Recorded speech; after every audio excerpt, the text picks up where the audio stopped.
আমার নাম শহীদুল ইসলাম। শহীদুল ইসলাম, বয়স কত এখন? বয়স 43। আপনি থাকছেন কোথায়? মানে বর্তমানে নারায়ণগঞ্জ জেলার সিদ্ধিরগঞ্জ থানা। জন্ম জেলা কি নারায়ণগঞ্জ? না, জন্ম শরীয়তপুর জেলা নড়িয়া থানা। ওকে, লিঙ্গামানিক ইউনিয়ন। আজকে এই যে জীবন গল্পটা আপনি এখানে বলতে এসছেন, সেটার কিছু কিছু আমি জানি, মানে পুরোটা আমি জানি না, আমি রেডিওতেই প্রথম শুনবো এবং অল্পটুকু জেনেই আমি আসলে নির্বাচন করেছি যে আপনার গল্পটাতে অনেক বড় মেসেজ আছে, নিশ্চয়ই আমাদের সাধারণ মানুষ যারা আছেন, শ্রোতা যারা আছেন, তাদের শোনা উচিত। তো শুরু করতে চাই, কথা বাড়াতে চাই না, একেবারে ছোটবেলা থেকে। আর আপনি নিশ্চয়ই জানেন যে এখানে জীবন গল্প কিভাবে বলতে হয়, নিশ্চয়ই অনুষ্ঠানটা আপনি শোনেন। আমার ছোটবেলা দেশেই কাটছে, বছর পর্যন্ত দেশেই থাকা হয়েছে। তো দেশে আমাদের আর্থিক অবস্থা খুব একটা ভালো না, ওরকম একটা জায়গা জমি বাবা কি করতেন? ছিল না।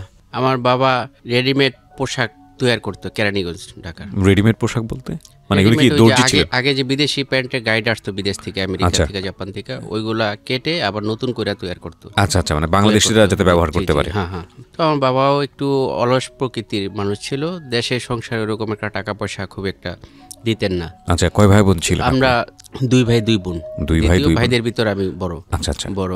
তো এখানে আমাদের খুব অভাবের সংসার, টানাপোড়া অবস্থায় ছিল।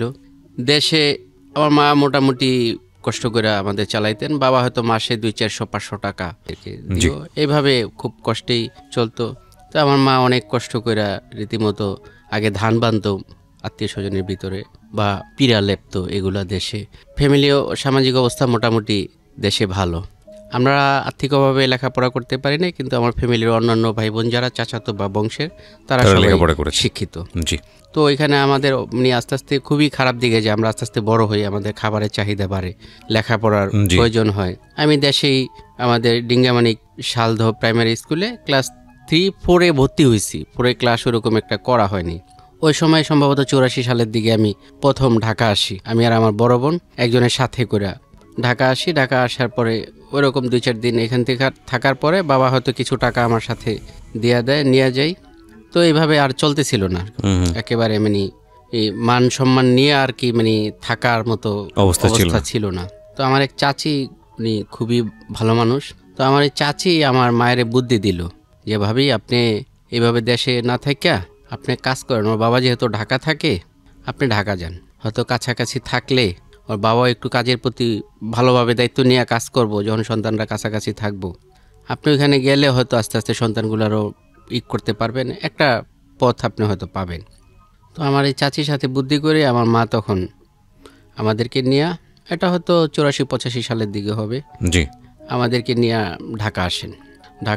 ঢাকার কেরানীগঞ্জে সুবিড্ডা ইউনিয়ন চুনকুটিয়া, ওখানে নয়াবাড়ি বলে, ওইখানে আমার বড় খালা ওইখানে থাকতেন। আমার বড় খালা বাসায় এসে উঠি, পরে আমার বাবার সাথে দেখা করি। এরপরে আমার খালাই বুদ্ধি করে ওইখানে একটা বাসা ভাড়া নিয়ে দেন, তখন হয়তো 200-250 টাকা ভাড়া হবে। ওই ভাড়া বাসায় আমরা থাকতেছি। বাবাও একসময় বড় ধরনের একটা মার খেয়েছে স্বাধীনের পরে। ওইখানে আসার পরে মোটামুটি ওইখানে থাকতেছি, ওই সাংসারিক অবস্থা একই রকম, ওই টানা পোড়ানোর অবস্থা, মানে যে ভাই বোন লেখাপড়া করা, এটি করা, এরকম কোনো অবস্থা সংসারের নাই কোনো রকম, মানে 3 বেলা খাওয়াটাই কষ্টসাধ্য বিষয়। তো এইভাবে ওখানে চলতে চলতে পরে আমার পাশে এক ভাড়াটিয়া ছিল, চাঁদপুর জেলায় বাড়ি, তার স্বামী নেই, তার 3টা ছেলে। 3টা ছেলেই এরা হকারি করে এই ঢাকা ছায়েদাবাদ স্ট্যান্ডে। এরা ফল অথবা হাতে নেওয়া বিভিন্ন জিনিস বিক্রি করে। এটা আপনি যখন বলছেন সে সময় আপনার বয়স কত? মানে ক্লাস 3-তে পড়ার বয়স? বা 4-এ পড়েন, 9-10 বছর বয়স তখন। পরে ওই মহিলাই আর কি আমার মায়েরে বললো যে ও তো লেখাপড়া করতেছে না, এমনি ঘুরতেছে, তো আমার ছেলেও তো একটা প্রায় ওর কাছাকাছি বয়স, আমার থেকে একটু বড়, ও তো ওর ভাইদের সাথে যায় স্টানে হকারি করে, ও তো প্রতিদিন 30-40 টাকা উপার্জন করে, তো ওর সাথে দেন 2-4 দিন যাক, দেখুক, ও যদি করতে পারে অসুবিধা কি। এই ওই দিন 1 টাকা 50 পয়সা আমার মা আমারে দেয়, এটা নিয়ে ওই ছেলেটার সাথে আমি ছায়েদাবাদ স্টানে আসি, জীবনের প্রথম স্টানে আসি। আসার পরে দেখলাম ওরা এক ধরনের ক্যাপ বিক্রি করে, সাদা, এখানে সাউদি এয়ার লেখা, সাউদি এয়ার লেখা। এই ক্যাপগুলা ডর্জন হিসাবে এরা কিনে আনে ঢাকা সদরঘাট থেকে, এইখানে বাসে বাসে এগুলা নিয়ে যায়, যে মনে চায় দেখে পছন্দ হইলে দাম দর করে বিক্রি করে। তো প্রথম দিন ওদের সাথে আসা যাওয়া করলাম, দ্বিতীয় দিন ওরা আমারে মাল দিল হাতে, এইভাবে ক্যাপগুলা ঝুলাইয়া, যে বাছে বাছে 5টা আঙ্গুলে 5টা ক্যাপ। তারপরে কয়েকদিন করলাম, আস্তে আস্তে দেখা যায় যে হ্যাঁ কিছু কিছু টাকা আসে। ক টাকা করে বিক্রি করতেন মনে আছে? আনুমানিক হয়তো 5 টাকা 8 টাকা বিক্রি করতেন, এরকম হবে। আচ্ছা। এরপরে টুকটাক এটা করতে থাকা অবস্থায় আস্তে আস্তে এইটাও ওরকম একটা হলো না। এরপরে মাঝে দিয়ে পোলার চকলেট ওই সময় বের হয়েছিল এরশাদের আমলে, ওই চকলেট কিনা চকলেট বিক্রি করছি। এরপরে মাফলার, শীতের দিনে মাফলার কেরানীগঞ্জ থেকে কিনা এগুলাই যে বাসে স্টানে। লেখাপড়া তখন ফুললি অফ? লেখাপড়া একেবারে অফ। আপনার বাকি ভাই বোনরা কি করতো ওই সময়টাতে? বাকি ভাই বোন, আমার বড়টা যেটা আমার বোন, ও 5 পাস করছে, এরপর আর ও পড়তে পারেনি। ও এক সময় ওই ঢাকা সদরঘাটে একটা লোকাল একটা গার্মেন্টসে চাকরি করে আর কি। আচ্ছা। মানে মালপত্র যে প্যাকেট করা এগুলাই করা। আচ্ছা, ভালোই। 2 ভাই বোন একসাথে আসতাম, আবার একসাথে অনেক সময় যেতাম, বা অনেক সময় আমি ওদের সাথে যেতাম, কারণ আমার তো যেতে যেতে অনেক রাত হইতো। ওই সময় রাত্র 10:30 11টা বাজতো, যখন কেরানীগঞ্জে কোনো বিদ্যুৎ ছিল না, গ্যাস ছিল না, কোনো রাস্তাঘাট কিছু ছিল না, যা ছিল কাঁচা রাস্তা। ওই সময় রাত্র যাইতে যেতে আমার মানে কি ঢাকায় করে কেরানীগঞ্জে চলে যেতেন? জি জি, ঢাকা করে প্রতিদিন আসতাম এবং প্রতিদিন যেতাম কেরানীগঞ্জ। এইভাবে করতেছিলাম, করতে করতে পরে এইভাবে চলে না, টুকটাক কিছু ইনকাম আদি হয়। এরপরে আমি সিদ্ধান্ত নিলাম, ওই আমার সাথে কিছু ছেলে পাটুয়াটলি, ঢাকা পাটুয়াটলি স্পেয়ার পার্টসের যে মার্কেট, আগে রেডিও টেলিভিশন এগুলোর যে খুচরা যন্ত্রাংশ বিক্রি হতো, ওইখানে ওরা চাকরি করে। এবং দেখি ওদের সাথে ওরা ওইখানে চাকরিতে মোটামুটি ভালো আছে, যেহেতু ওরা মালিকগুলা ব্যবসায়ী ভালো, ইসলামপুরে বা পাটুয়াটলির ব্যবসায়ী। তো ওদেরকে জিজ্ঞেস করলাম যে ওরা কীরকম। ওরা বলে যে এরকম 400-500 টাকা বেতন দেয়, প্রতিদিন 10-20 টাকা খাবারের জন্য দেয়, এবং ব্যবসায়ী মানুষ তো কিছু হাদিয়া বকশিশ সেগুলা দেয়, আর পর্যাপ্ত খাওয়াও যায়, নাস্তা, দুপুরে লাঞ্চের সময় লাঞ্চ নিয়ে যেতে হয়, তারপরে তারা ও খাওয়ায়, বাচ্চা মানুষ তো আদর করে। তো ওদেরটা দেখে আগে যেটা বলে পিচ্চি, আগে দোকানে সব দোকানে আগে পিচ্চি রাখতো এক সময়। এদের খুব সামান্য বেতন ছিল, 300-500 এরকম টাকা। আর বাচ্চা মানুষ, ওদের জন্য এটাই অনেক কিছু। ওরা পুরো টাকাটাই নিয়ে বাবা মার হাতে দিতে পারতো। আমি ওদের সাথে ঢাকা পাটুয়াটলি রসনানা মার্কেট, যেখানে আগে এই রেকর্ডিংয়ের জন্য ক্যাসেটের বাংলাদেশের ভিতরে সবচেয়ে বিখ্যাত মার্কেট ছিল, ওইখানে আমি একটা দোকানে, স্পেয়ার পার্টসের দোকানে লাগি। সম্ভবত 400 বা সর্বোচ্চ 500 টাকা বেতন হবে, এরকম। ওইখানে কয়েক বছর করলাম। কয়েক বছর করার পরে আমার আগে খুব কিছু একটা নতুন করা বা একটু ভালোর দিকে যাওয়া, একটা উপার্জনের দিকে যাওয়া, সাকসেস হওয়ার দিকে একটা এরকম আমার একটা মাথার ভিতরে সবসময় কাজ করতো। ওইটা করে দেখলাম যে বেতন আমার মনে হয় সম্ভবত 800 টাকা পর্যন্ত উঠছে কয়েক বছর কইরা। এর বেশি ওইখানে খুব একটা দেয় না, আবার বেশি দিলে একটু লেখাপড়া জানলে, মেমো চালান এগুলো করতে পারলে, এমনি দোকানে পুরো মাল সব কাস্টমার আসলে তারা লিস্ট করে মেমো করে দেয়, এগুলো সব নামায় প্যাকেট করতে পারি। আচ্ছা, পারি, এগুলো কার্টন করতে পারি, কিন্তু যে লিখা একটা চালান করা, মেমো করা, এটা পারি না। আপনি সংখ্যায় লিখতে পারি, কিন্তু সংখ্যায় লিখলে তো পাশাপাশি কথায় লিখতে হবে, ওটা পারি না। যে কারণে আর আমি যে একটু ভালো লেভেলে যাইব 1-1.5 হাজার টাকা বেতন, এটাও হওয়া সম্ভব না। পরে ওইখানে চিন্তা করলাম, তখন এই যে বাংলাদেশে যে অ্যাম্পলিফায়ার বাইর হয়, ডেক সেট, এগুলা বানায় ওইখানে বিক্রি করে। তো আমি যেহেতু ওইখানে পার্সের দোকানে চাকরি করি, আমি এগুলো মোটামুটি বুঝি। আমি চাকরি ছেড়ে দিলাম, ছেড়ে দিয়ে এগুলা নিজে বাসায় বানায়া ওই মার্কেটে হোলসেল বিক্রি করতাম, 2-4-5টা আর কি, দোকানে দোকানে দিলে দেখি যে না, এটাও ওইরকম লাভজনকও না, আর লাভজনক করতে হলে বড় করে অনেক বিশাল করে করতে হয়, আর এগুলো প্রচুর টাকা বাকি রাখতে হয়, আর এরা টাকা পয়সা ঠিক মতো দেয় না। মোটামুটি এটাও বেশ কয়েক বছর করলাম। এরপরে সম্ভবত 91 সালের দিকে প্রথম আমার একটু ভালোর দিকে যাওয়া, আমার বড় মামা নুরুল ইসলাম গুলিস্তানে, তার আগে কিন্তু হকার্স মার্কেট গুলিস্তানে প্যান্টের জন্য বা কাপড়ের জন্য ওই সময়ের মানুষের জন্য খুব গ্রহণযোগ্য একটা স্থান ছিল। ওইখানে কম টাকায় বিদেশি বিভিন্ন গাইডের, তখন পুরাতন বঙ্গবাজার। আচ্ছা। তো আমার বড় মামার ওইখানে দোকান ছিল। দোকান থাকলেও আমার বড় মামা একটু মাজারপন্থী মানুষ, তার দোকানের প্রতি অমন একটা আগ্রহ নাই, সে আর কি এই পীর ফকিরি এগুলো নিয়ে খুব থাকে। তো আমার মামা একদিন আমার বাসায় আসলো, আমি তখন একটু বেকার অবস্থায়। পরে মা বলল মামার কাছে যে ওরে আপনি কোনো একটা দোকানে বা কোনো একটা দোকানে লাগায় লুগায় দেন। তখন আমার কাছে 25,000 টাকা ক্যাশ ছিল, এই যে কাজকাম করছি, ঠিক করছি, কিছু টাকা জমায়া আমি, আমার কাছে 25,000 টাকা। পরে মাই বলল মামারে যে আপনি ওর টাকাটাও রাখেন, ওরে একটা করে দেন। পরে টাকাটা মামার হাতে দিয়ে মামা দোকানে আমারে উঠায়। গুলিস্তানের সিনেমা হলের পিছনে যে মার্কেটটা, এটা হকার্স মার্কেট ছিল তখন, ওইখানে মামার দোকানে উঠাইলে মামার দোকানে আমি একটা ভালো সুযোগ পেয়েছি কি, যেহেতু মামা দোকানে নিয়মিত থাকে না, একটা দায়িত্ব নেওয়ার রকম, তাড়াতাড়ি কাজ শেখার রকম। সাথে একজন পুরান সেলসম্যান ছিল। আমি ওঠার পরে মোটামুটি আস্তে ধীরে অল্প দিনে পুরো দোকানে আমার হাতে আইসা পড়লো, যে আমি নিজেই মাল কিনি কেরানীগঞ্জ থেকে।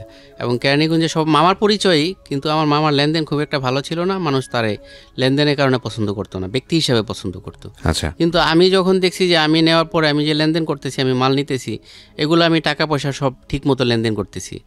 এবং ওই কাপড়ের লাইনের ব্যবসার সিস্টেম হইল গিয়া, আপনি সারা বছর বাকি আনবেন, কোনো সমস্যা নেই। রমজানে যদি পরিশোধ করেন তাইলে আপনারে পীর মানবো। আচ্ছা।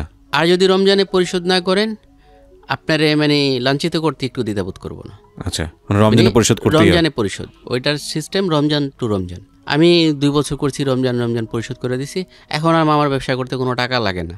দোকান এমন 4টা ইচ্ছা করলে ভরণ যাব, আমার পরিচয় আমি আইনা ভরতে পারবো। আচ্ছা, কি নিয়ে আসতেন প্রোডাক্ট? প্যান্ট, শুধু প্যান্ট। আচ্ছা, আমি বেচা কিনা করতেছি। মামার ওখানে শুরুতে 800 টাকা বেতনে ঢুকছি, পরে মামা আস্তে আস্তে মনে হয় ভালোই বাড়ায় দিছে। ওই কেরানীগঞ্জ থেকে আসতাম, সকালে আসতাম, চাবি আমার কাছে থাকতো, আমি এখানে এসে দোকান খুলতাম, দোকান সাজাইতাম, দোকান করতাম। আরেকজন লোক ছিল পুরান, সে সেলসম্যান, তারা তো এত সকাল আসে না, তারা একটু দেরি করে আসে, খুব ভালোই চলতেছিল। এরপরে বঙ্গবাজার পড়লো, আগুন লাগলো 1 বছর, কত সালে আমার খেয়াল নেই। যখন বঙ্গবাজার আগুন লাগলো, ওইবার তো বঙ্গবাজার যেহেতু পুড়ে গেছে, এইটা খুব জমে গেল, মানে প্রতিদিন চাঁদরাত। আচ্ছা, চাঁদরাতের বেচা কিনা প্রতিদিন হয়, মানে বিক্রি অনেক বেড়ে গেল, 10 গুণ বেড়ে গেছে এত। খুব ভালোই ব্যবসা হলো, ব্যবসা করতেছিলাম। এরপরে ওই মার্কেট কত সালের দিকে খেল না, ওই মার্কেটটা ভাঙ্গিয়া দিছে।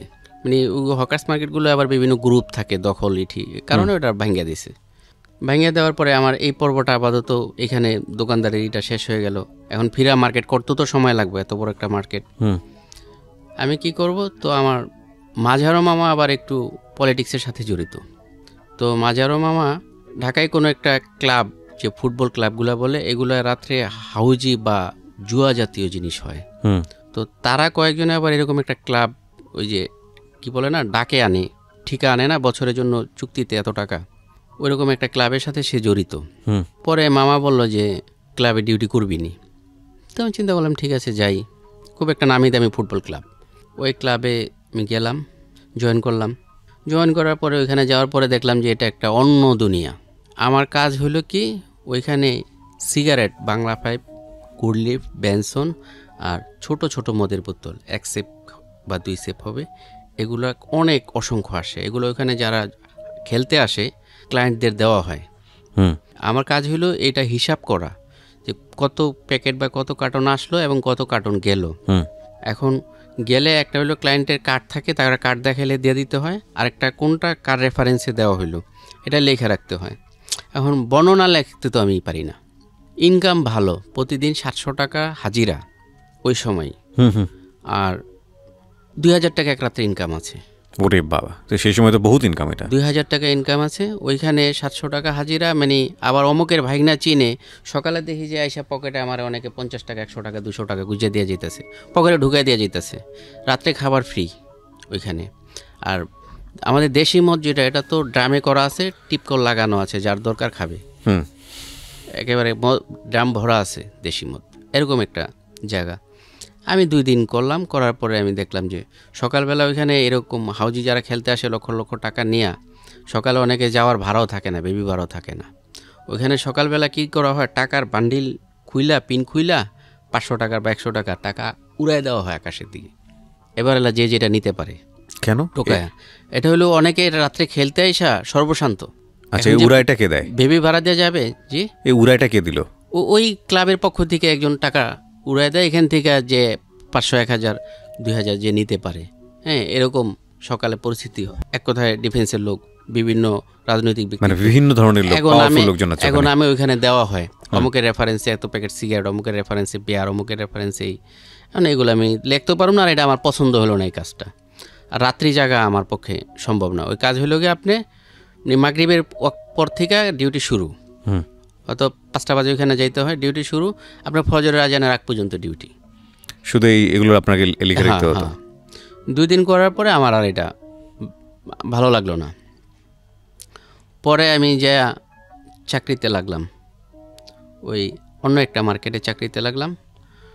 120 টাকা রোজ দৈনিক হাজিরা, মাসিক বেতন না, আর 10 টাকা বা 20 টাকা টিফিনের জন্য এই প্যান্টের দোকানি। ওইখানে করলাম মোটামুটি বেশ কিছুদিন করলাম। বেশ কিছুদিন করার পরে আস্তে আস্তে বেতন মনে হয় কিছু একটু বাড়লো। এরপরে একদিন ওই দোকান থেকে আমি চাকরি ছেড়ে দিলাম। হলো ওইখানে আমি ওই বয়সে আমি খুব ভালো দোকানদার ছিলাম, মোটামুটি আমার চেয়ে অনেক পুরান বা অনেকেই যারা, কারণ তখন তো এইসব কথা হলো সত্য মিথ্যা কথা বলতে হয়, একটু বাড়তি কথা বলতে হয় কাস্টমারের সন্তুষ্ট করার জন্য, কারণ ওইখানে মুখ বুঝা থাকলে আর হকালালি কথা বললে কাপড়ের ব্যবসা চলে না। আমি ভালো দোকানদার ছিলাম। ওই দোকান থেকে চাকরি ছিলাম। ওই মহাজন একদিন আমারে তার ছেলের সহ বললো যে একটু ঘুরে আসতে, ঢাকার বাইরে যাও, ঘোরার কথা বলছে, সত্য কথা বলেনি। পরে আমার ওই শীতে মাল বিক্রির পরে যে কোটগুলা থাকে, ওয়েস্টেজ কোটগুলো আর কি, এগুলা চলার মতো না, এগুলা দিয়া বরিশাল চরমনাই ময়দানে পাঠায় বিক্রি করার জন্য। এগুলো নাম মাত্র 50 টাকা, 60 টাকা, 100 টাকা, যে যা কয়, মানে এগুলো বেচে আসার জন্য।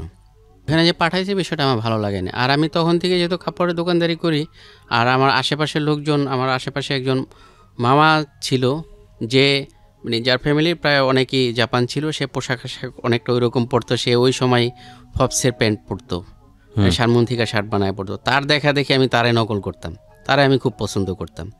আমি পোশাক আশাক এটি ওরকম পরতাম। আমি এই যে চরমনাই ময়দানে কাজ করতে গেছি, তখনই আমার ওই আমলেই আমার 1800 টাকা দামে জুতা পরনি, এলিফ্যান্ট রোড থেকে কিনা। আমার পাঠাইছে, ঠিক আছে, আমি গেছি, করে আসছি, পরে এসে আমি চাকরি ছেড়ে দিছি। আপনি আমার ঘুরতে যাওয়ার জন্য বলছেন, কিন্তু আপনি আমার চরমনাই ময়দানে পাঠাইছেন, ওইখানে যে আমি এগুলো বিক্রি করবো, এখানে খাওয়ার ব্যবস্থা নেই, গোসলের ব্যবস্থা নেই, কাপড় পরিবর্তনের ব্যবস্থা নেই, বাথরুম টয়লেট কোনো ব্যবস্থা নেই। আমি 3 দিন ওইখানে থেকে মানে মোটামুটি অসুস্থ হয়ে আসছি। ওইখান থেকে ছেড়ে দিয়ে আরেক জায়গায় লাগলাম। আরেক জায়গায় বেতন আরেকটু ভালো, ইটি আরেকটু ভালো, ওইখানে করতেছি মোটামুটি। ওইখানেও বেশ কয়েক বছর করলাম। এরপরে আমি নিজে ঢাকা শহরে কোনো একটা বড় একটা মার্কেটে, বৃহত্তম একটা মার্কেট, ওই মার্কেট চালু হওয়ার পরে বিভিন্ন মার্কেটে যে এরা দাওয়াত করে না, যে আমাদের মার্কেটে আপনারা আসেন, দোকান নেন, নিলে আমরা এই সুবিধা দিব, যে এরকম দাওয়াত করে। এরপর আমি একটা ওই মার্কেটে যাই, যাওয়ার পরে ওইখানে আমি একটা দোকান প্রথমে ভাড়ায় নিই, কোনো অ্যাডভান্স লাগবে না এরকম তারা একটা সত্ত্বে দেয়, ভাড়া আলোচনা সাপেক্ষে। কোথায় এটা ভাড়াটা কোথায় নিলেন? কোন এলাকায়? শহরে কোনো একটা বৃহত্তম মার্কেটে। আচ্ছা, মার্কেটে ভাড়া নেই। এরপরে ওইখানে ভাড়া নেওয়ার পরে আমি যেখানে দোকানটা নিয়েছিলাম ওটা খুব একটা ভালো পজিশনে ছিল না। আমি সামনে বুঝছি যে ঠিক আছে, এটা ভালো একটা জায়গা, এখানে বেচে কিনা ভালো হবে। কিন্তু দেখলাম যে যখন সিজন আসলো, মার্কেটের ভিতরে অনেক কাস্টমার, কিন্তু মুখে এখানে কাস্টমার হয় না। আর আমার দোকানটা যেখানে, রাস্তার ওই পারেই একটা আবাসিক হোটেল ছিল, ওইখানে অসামাজিক কার্যকলাপ হইতো। এটাকে আবার দোকানে বসেই দেখা যেত ভিতরে যারা যাওয়া আসা করতেছে। তো আমি দেখলাম যে না, এখানে পরিবেশটা ভালো না, আমি এটা পাল্টায় একটু অন্য সাইডে দোকান নিই। পরে 1 বছরে করার পরে দোকানটা ছেড়ে দিই আমি, এরপরে ভিতরে দোকান নিই। এরপর আস্তে আস্তে আমার আর পিছনে ফিরে তাকানোর কোনো নেই। এখন আমার মানে নিজের একটা দোকান হলো, আপনার জীবনে নিজের একটা দোকান হলো। কত সালে এটা? এটা 97-98 দিকে। 96 ওই প্যান্টের দোকানই দিলেন নাকি? 96, হ্যাঁ 96-97 দিকে। এরপরে আমি একটা দোকান নেই, তারপরে দোকান কিনি। এরপর আস্তে আস্তে মানে ওইখানে প্রায় 1600 ব্যবসায়ী, এর ভিতরে যে কজন ব্যবসায়ী পুঁজিওয়ালা ছিল, যারা কোনো কিস্তির টাকা, সুদের টাকা বা এরকম দেনা পেনা করে ব্যবসা করে না, এবং যাদের লেনদেন 100% ভালো, যাদের ব্যাপারে কোনোই নেই, সুদের সাথে যারা জড়িত না, এরকম 3-4 জন হাতে গোনার ভিতর আমি একজন ছিলাম।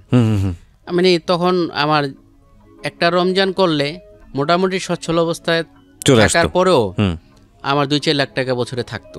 ওকে, তার মানে আমরা বলতে পারি যতক্ষণ ধরে যে গল্পটা শুনলাম, সেখানে আপনার পরিবারের যে টানা পড়েন অর্থনৈতিকভাবে, সেই গল্প। কিন্তু আমরা এখন যে জায়গাটায় আছি, সেখানে আমরা দেখতে পাচ্ছি যে আপনি অর্থনৈতিকভাবে বা বৈষয়িকভাবে অত্যন্ত সুখী একজন মানুষ, কারণ আপনার খুব ভালো ইনকাম হচ্ছে নিজের দোকানে, তাই তো? হ্যাঁ, এখন আমার ওইখানে ভালো একটা অবস্থান, যে সবাই জানে যে শহীদুল এর দোকানের নাম অমুক বিসমিল্লাহ ফ্যাশন, এর লেনদেন ভালো। এবং এক দোকান থেকে দেখে উল্টা আরেক দোকানদার উল্টা আমার আরও প্রস্তাব দেয় যে আপনি মাল যা লাগে নিয়েন, অসুবিধা নেই, যেমনি পারেন দিয়েন, আপনি তো বছরে ক্লিয়ার করিয়ে দেন, আপনি মাথায় রেখে নিয়েন। এভাবে আস্তে আস্তে আমি মোটামুটি 4টা দোকান হয় আমার। বাহ, 4টা দোকান হয়। 4টা দোকান করে ভালোই ছিলাম। এরপরে মার্কেটের ভিতরেই একজনে একটু শত্রুতা করে আমার সাথে। শত্রুতা করে হইলো তারা স্থানীয় প্রভাবশালী এবং রাজনৈতিক কর্মী। শত্রুতা করে হইলো যে আমরা এলাকার পোলা, আমরা ব্যবসা করতে পারি না, আর তোরা দেশে তো নাই ব্যবসা করে যাস, যে এইখানে এই আইটেমটা চলবে না, এই আইটেমটা করতে হলে এই মার্কেটে অন্য একটা সাইট, যে সাইটটা ভালো না ওই সাইটে দোকান নিতে হবে। শত্রুতামূলক তাদের সাথে আমি পারি না, যাই হোক আমি ওই সাইডে দোকান নেই ওই সাইডেও করে টুকটাক মোটামুটি চলতেছে। 4টা দোকান দিলেন, 4টাতেই প্যান্ট বিক্রি করে? প্যান্ট, 4টাই প্যান্ট। আচ্ছা, কি পরিমাণ লাভ থাকতো? আমার বছরে মোটামুটি ভালো। বছরে না, আমি ওই সময় মাসের কথা জানতে চাচ্ছি। প্রথমে ওইখানে মাসের কোনো মানে আমাদের হিসাব হতো না, আমাদের হিসাব বছরে, রমজান টু রমজান। আচ্ছা, তো কর্মচারীর বেতন? কর্মচারীর বেতন আমাদের ওইখানে সবই হাজিরা সিস্টেমই। আচ্ছা, ওই মাসিক না, হাজিরা সিস্টেম। এক একজন 250 থেকে 400 টাকা পর্যন্ত, 250 থেকে 500 পর্যন্ত আছে, কিন্তু রমজানে বোনাস ওই 500 টাকা হিসাবে যা আসে। আপনার যে 4টা দোকান ছিল, 4টা দোকানে আপনি কর্মচারীও নিয়োগ দিলেন, তাই না? সেজন্যই জিজ্ঞেস করছি। জি বলুন। তারপর ওই রমজানে বোনাস ফুল, কোরবানিতে হাফ, এইভাবে দিয়া ব্যবসা বাণিজ্য করে মোটামুটি আমি চলতেছিলাম, ভালোভাবে চলতেছিলাম। তারপরে আমার বিয়ের যে বিষয়টা আসে, বিয়ের ব্যাপারে আমি একটু আগ্রহী হই, যেহেতু ওই খালাতো বোনের বিষয়টা শেষ হয়ে যায়। এরপরে বিয়ের বিষয়টা আগ্রহী হই, তখন আমি আমার মুরব্বী যারা তাদেরকে জানাই। তখন আমার মা একটা বলা যায় একটু ভুলই, তখন চিন্তা করে যে ও কাজকাম করে, ওর বা সংসার চালায়, যদি ওরে এখন বিয়ে করায় দেই তাহলে যদি হইতে পারে যে ও পর হয়ে যাবে, এরকম কিছু একটা, হয়তো সংসার আরেকজনের হাতে চলে যাবে তখন। আর আমরা এখন পর্যন্ত ওরকম সচ্ছল যে খুব একেবারে বড় ধরনের তা না, মোটামুটি ভালো আছি, যে সে একটু বিয়ের ব্যাপারে একটু অনাগ্রহী ছিল। পরে আস্তে আস্তে আমি বিভিন্নভাবে জানানোর পরে এরপরে তারা একটু আগ্রহী হয়, কিন্তু মনের ঠিকানা।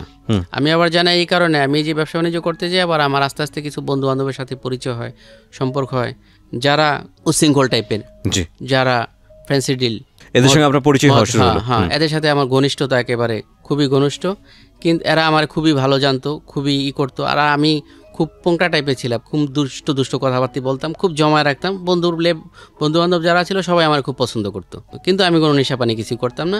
আমি বেশি হলে চা আর ওই অগর থেকে হয়তো সিগারেট 2-1 টান দিতাম। এইটাও ওরা আমারই দিত যে তুই টান দেখি, কারণ আমি টানতে পারতাম না, এটা ওরা বুঝতো, এটা ওরা একটু মজা করতো। আস্তে আস্তে ওদের সাথে চলাফেরা করতে করতে ওরা খুবই এরকম উশৃঙ্খল টাইপের। ওরা একটাতে দেখা গেছে 10-20 হাজার টাকা খরচ করে ফেলায়, এগুলো টাকাও ওদের ওই রকম পথেই ইনকাম করা টাকা। তো একদিন ওদের সাথে থাকা অবস্থায় আমার সাথে একটা ছেলে এক দোকানে দাঁড়ানো ছিল, ওরা হয়তো আগের দিন কোনো একটা ক্রাইম করছে, ওই ছেলে কোনো ক্রাইমের সাথে যুক্ত না, একেবারে বিনা অপরাধে ও চাকরি করে একটা দোকানে। পুলিশে ওদেরকে ধরার জন্যই করে ওদের সাথে ওই ছেলেটারও ধরে নিয়ে যায়। ওই ছেলে যে অপরাধী না এটা প্রমাণ হইয়া ওর আস্তে আস্তে 2 বছর লেগে যায়। জি, তখন আমি চিন্তা করলাম এদের সাথে আমার এত ঘনিষ্ঠতা, প্রতিদিন এদের সাথে আমি সময় ব্যয় করি, তো আমি অপরাধ না করে তো যে কোনো সময় ফেঁসে যেতে পারি। কারণ এদের সাথে গাড়িতে করে আমি বিভিন্ন জায়গায়, যে বনানীতে, কাকুলিতে, বিভিন্ন জায়গায়, যেরকম বিভিন্ন আবাসিক হোটেলে, বিভিন্ন বাড়িতে, ফ্ল্যাটে, বা ওরা যেই সব অপকর্ম করে ওদের সাথে আমি যাওয়া আসা করি। আমি কোনো অপরাধ করি না, ঠিক আছে, কিন্তু যে কোনো সময় তো আমি ওই ছেলের মতো ফেঁসে যেতে পারি, কারণ ওই ছেলে জানেও না যে ওরা আগের দিন একটা ক্রাইম করছে। ও শুধু ওদের সাথে একটা দোকানের সামনে দাঁড়ায় ছিল, পুলিশে রেড দিয়েছে, ধরে নিয়ে গেছে। ও বিনা কোনো অপরাধ করেনি, ও যে অপরাধ করেনি এটা প্রমাণ হয়ে আসতে 2 বছর সময় লাগে। আমি চিন্তা করলাম ওদের সঙ্গ ছাড়া দরকার না আমি। আর যেহেতু ওরা এগুলো করে ওদের ইনকাম আছে, আর আমার তো এগুলো করি না, বা আমি ব্যবসায়ী মানুষ, আমি ওদের সাথে সময় কাটানোর দরকার নেই, ওদের থেকে আস্তে আস্তে সরে আসি। এরপরে বিয়ের ব্যাপার যখন আমি বলি, মা উপরে বললো, ভিতরে একটু অনাগ্রহী ছিল, 2-1টা মেয়ে দেখাইছে দেশে নিয়ে, কিন্তু তারা এটা মনে থেকে দেখায়নি। তো তাদের ওই সময় উচিত ছিল আর কি, এটা গার্ডিয়ান হিসাবে সব গার্ডিয়ানেরই যখন ছেলে বা মেয়ে বিবাহ উপযুক্ত হয়, তার মন মানসিকতা বা তার চাহিদাগুলো দেখা, যেহেতু আমার তখন স্ত্রী চালানের শারীরিক এবং আর্থিক দোনো ক্ষমতাই আছে, এবং তারও খেয়াল করা উচিত যে আমি আস্তে আস্তে খারাপ ছেলেবেলেদের সাথে মিশতেছি, যারা এলাকায় তারা ব্যবহার আচার ভালো, কিন্তু তারা ভিতর অনেক ভয়ঙ্কর, যে কোনো সময় একটা বিপদে পড়তে পারে। তারা আমার বিয়ের ব্যাপারে উৎসাহী হয় না, আগ্রহ দেখায় না, 2-3 জায়গায় এরকমই করে। পরে আমি নিজের পরিচয়ে আমি বিয়ের চেষ্টা করি, আমি 2-1 জায়গায় মেয়ে দেখি নিজে। একদিন এক জায়গায় আমার এক বন্ধু, ওর বোন দেখি, ওরাই আমি প্রস্তাব করি যে তোর বোনে যে ওরে আমার কাছে বিয়ে দিবি কিনা। ও বলে যে ভালো কথা, তুই যদি বিয়ে করস, তুই তো পাত্র হিসাবে গ্রহণযোগ্য, খারাপ না, তুই প্রস্তাব দে, যদি রাজি থাকে আলহামদুলিল্লাহ, আমার জিগে এলে আমি তোর পক্ষেই সাপোর্ট দিব। তখন আপনার আয় রোজগার তো ভালো, তখন মোটামুটি আয় রোজগার ভালো, এবং আমি তো তখন জীবনটা খুব সুন্দর, আর যেটাই আমি হাত দিই ওইটাই সাকসেস, যেটাই হাত দিই ওইটাই আমার আর্নিং হয়, ওইটাই আমি সফল হই। এইভাবে পরে ওদের বাড়িতে যাই, ঢাকা ধনিয়া ওদের বাড়ি, ওদের বাড়িতে যাই, এবং বাড়িতে যাই এটাও একটা, সবাই এটা পারে না এরকম সাহস দেখাইতে। আমি ওদের ঘরে যাই, ঘরে যেয়ে ওর মার্কেটে সালাম দেই, ওর মায় আমার চিনে, তারপর পরিচয় দেওয়ার পর ওর মায়ের ওই দিনই একেবারে সরাসরি প্রস্তাব দেই যে আন্টি আমি আপনার মেয়ে এনাম, ওরা আমি বিয়ে করতে চাই। ওকে, আপনি ডিরেক্টলি বলেন? আচ্ছা, বিয়ে করতে চাই, একেবারে পুরো আমি বিস্তারিত ভাঙ্গা বলি যে আপনি কি বলেন। পরে এবং আমি ওইখানে একটা পাগলামি করছি, আমি বলছি যে আপনি যদি রাজি হন তাহলে আজকেই আমি আংটি পরানো বা যা যা বলেন সব কিছু আমি এখনই করে যাব, আচ্ছা কালকে বিয়ে। পরে মহিলা খুব ভদ্র, আমার চিনে, আমার সম্বন্ধে তার ধারণা ভালো, সে বলে যে ঠিক আছে আমি কালকে একটু, তারা ঢাকাইয়া, যে কালকে একটু আমি আমার আত্মীয় স্বজন যারা আছে সবার সাথে একটু বুঝি দেখি, তুমি আমার 2-1 দিন সময় দাও। পরে আমি বললাম যে আন্টি ঠিক আছে, সময় আমি দিলাম 1 দিন বা 2 দিন, কিন্তু প্রস্তাব ওকে আমি ওই সময় ওই মুহূর্তে আমি 1 মণ বনফুলের থেকে মিষ্টি কিনে ওই বাড়িতে দিয়ে আসি। আচ্ছা, আবার ঢাকার আবার সিস্টেম হলো বিয়ের খবর দিতে হলে মিষ্টি দিতে হয় 1 মণ বনফুলের থেকে মিষ্টি আমার একটা বন্ধুরে দিয়ে আনাই ওই বাড়িতে দিয়ে আসি। কিন্তু দিয়ে আসলে কি হবে, এইখানে আবার একটু সমস্যা হয়ে যায়, যে মেয়ের আমি বিয়ের প্রস্তাব দিই ওই মেয়েরও আরেকজনের সাথে সম্পর্ক আছে। ওহো, এই মেয়ে তো এখন কান্নাকাটি করে একেবারে অস্থির, আর দেখতেছি মেয়ে আজকেই, মানে আমি আমার কথা এই মুহূর্তে বিয়ের সব কিছু চূড়ান্ত হয়ে যাবে, কালকে বিয়ে, আমি অলরেডি মিষ্টি 1 মণ আনাইছি। মেয়ে কান্নাকাটি করতেছে, মেয়ে আমার এখানে আসছে, সামনে দাঁড়াইছে, দিছি এক ধমক, এই যাও তুমি, কথা হইতাছে মুরব্বীরা তুমি যাও। এখন এই মেয়ে ওখানে গেলে আবার ভেজাল লাগে, ওরা একটা খালাতো বোন থাকে, ও ওইখানে পুরো ঝগড়া কাজিয়া লাগাই দেয় 2 বোনে মিলে। ও বলে যে ওর সাথে আমার সম্পর্ক আছে, আমার সাথে তার সম্পর্ক আছে, ওই মেয়েরই আপন খালাতো বোন, আসলে ওর সাথে আমার কোনো সম্পর্ক নেই। পরের দিন তো পুরো গোলমেলে লাগে যাওয়ার পরে এটা ওর মামা, ওই মেয়ের মামা আমারে বলে যে শহীদুল এই বিষয় তো এটা না হয় ভালো। আচ্ছা, না হয় ভালো, এখন মানে ক্লোজ করে দেয়, যেহেতু ওরা 2 বোনই এখন ভেজাল, যেহেতু আপন 2 খালাতো বোন। ও বলতেছে ওর সাথে তোমার সম্পর্ক আছে, সম্পর্ক নাই এটা সবাই জানে, কিন্তু ও তো প্রমাণ করার জন্য হাতে রক্তাক্তও করছে। এখন তুমি এটা প্রস্তাব ফিরিয়ে নাও, যা গেছে গা, কিন্তু মিষ্টি ফিরিয়ে নিতে হইব, ওদের আবার সিস্টেম মিষ্টি ফিরিয়ে নিতে হবে। যাই হোক, এই মিষ্টি এনে রাত্রে আমি রাস্তায় মানুষের প্যাকেট ধইরা দিয়ে দিছি, ওইটাও হইল না। এরপরে আমি বিয়ের জন্য মেয়ে দেখি ঢাকার নারায়ণগঞ্জে সিদ্ধিরগঞ্জ থানা, তখন যে জুট মিল ছিল, এই জুট মিল এলাকায়, তাদের দেশের বাড়ি বিক্রমপুর লোহজং থানায়, এইখানে তারা বসবাস করে নানা বাড়িতে।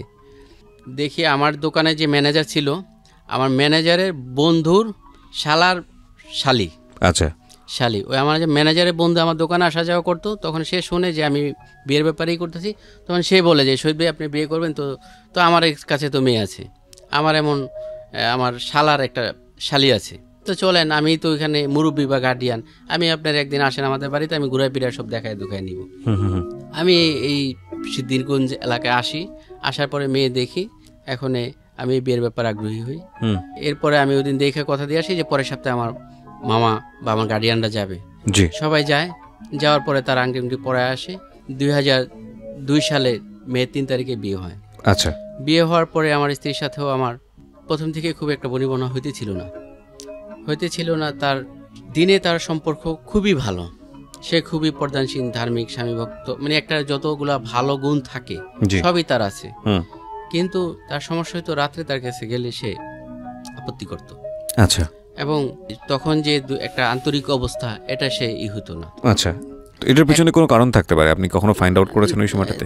তারপরে এরা খুব ভাবে জিজ্ঞেস করি, কোনোই নেই, আসলে কোনো কারণ ছিল না, এটা তার মানে একটা মানসিক একটা ভয় বা কোনো একটা কিছু। সে এইভাবে বেশ কিছুদিন যায়, আস্তে আস্তে মানে আমিও কিছু খারাপ আচরণ শুরু করি, এরপরও কোনো কিছুই হয় না। পরে আস্তে আস্তে আমি তবলিগে যাই। এর ভিতরে আমি তো 96 সালের থেকে আমি মোটামুটি চেষ্টা করি নামাজ দিনের উপর চলতে, তখন থেকে আমি দাঁড়িয়ে রাখছি।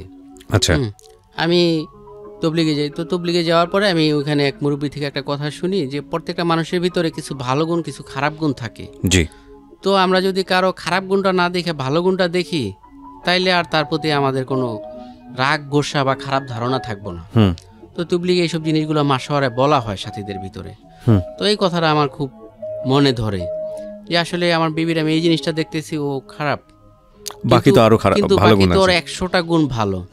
এবং দিনে মানে আমাদের দেখলে একজন হিংসা করবো যে এরা স্বামী স্ত্রী এত ভালো, এত মহব্বত, এত সুন্দর, আর আমারও একটা ইয়া ছিল, আমি রাত্রে যে ঝগড়া খাই, যেমন কি রাত্রে যদি তারে শারীরিকভাবে আঘাত করলে পরের দিন সকালে আমি উঠে আমার নাস্তাটা ঠিক মতো রেডি পেতাম, এবং পরের দিন সকালে আমি বাইরে বের হওয়ার সময় তারা আমি ধইরা আমি প্রথমে সরি বলতাম যে কালকে রাত্রে আমি তোমার সাথে যে আচরণ করছি এই জন্য আমি দুঃখিত, আল্লাহর রাস্তায় আমার মাফ করো।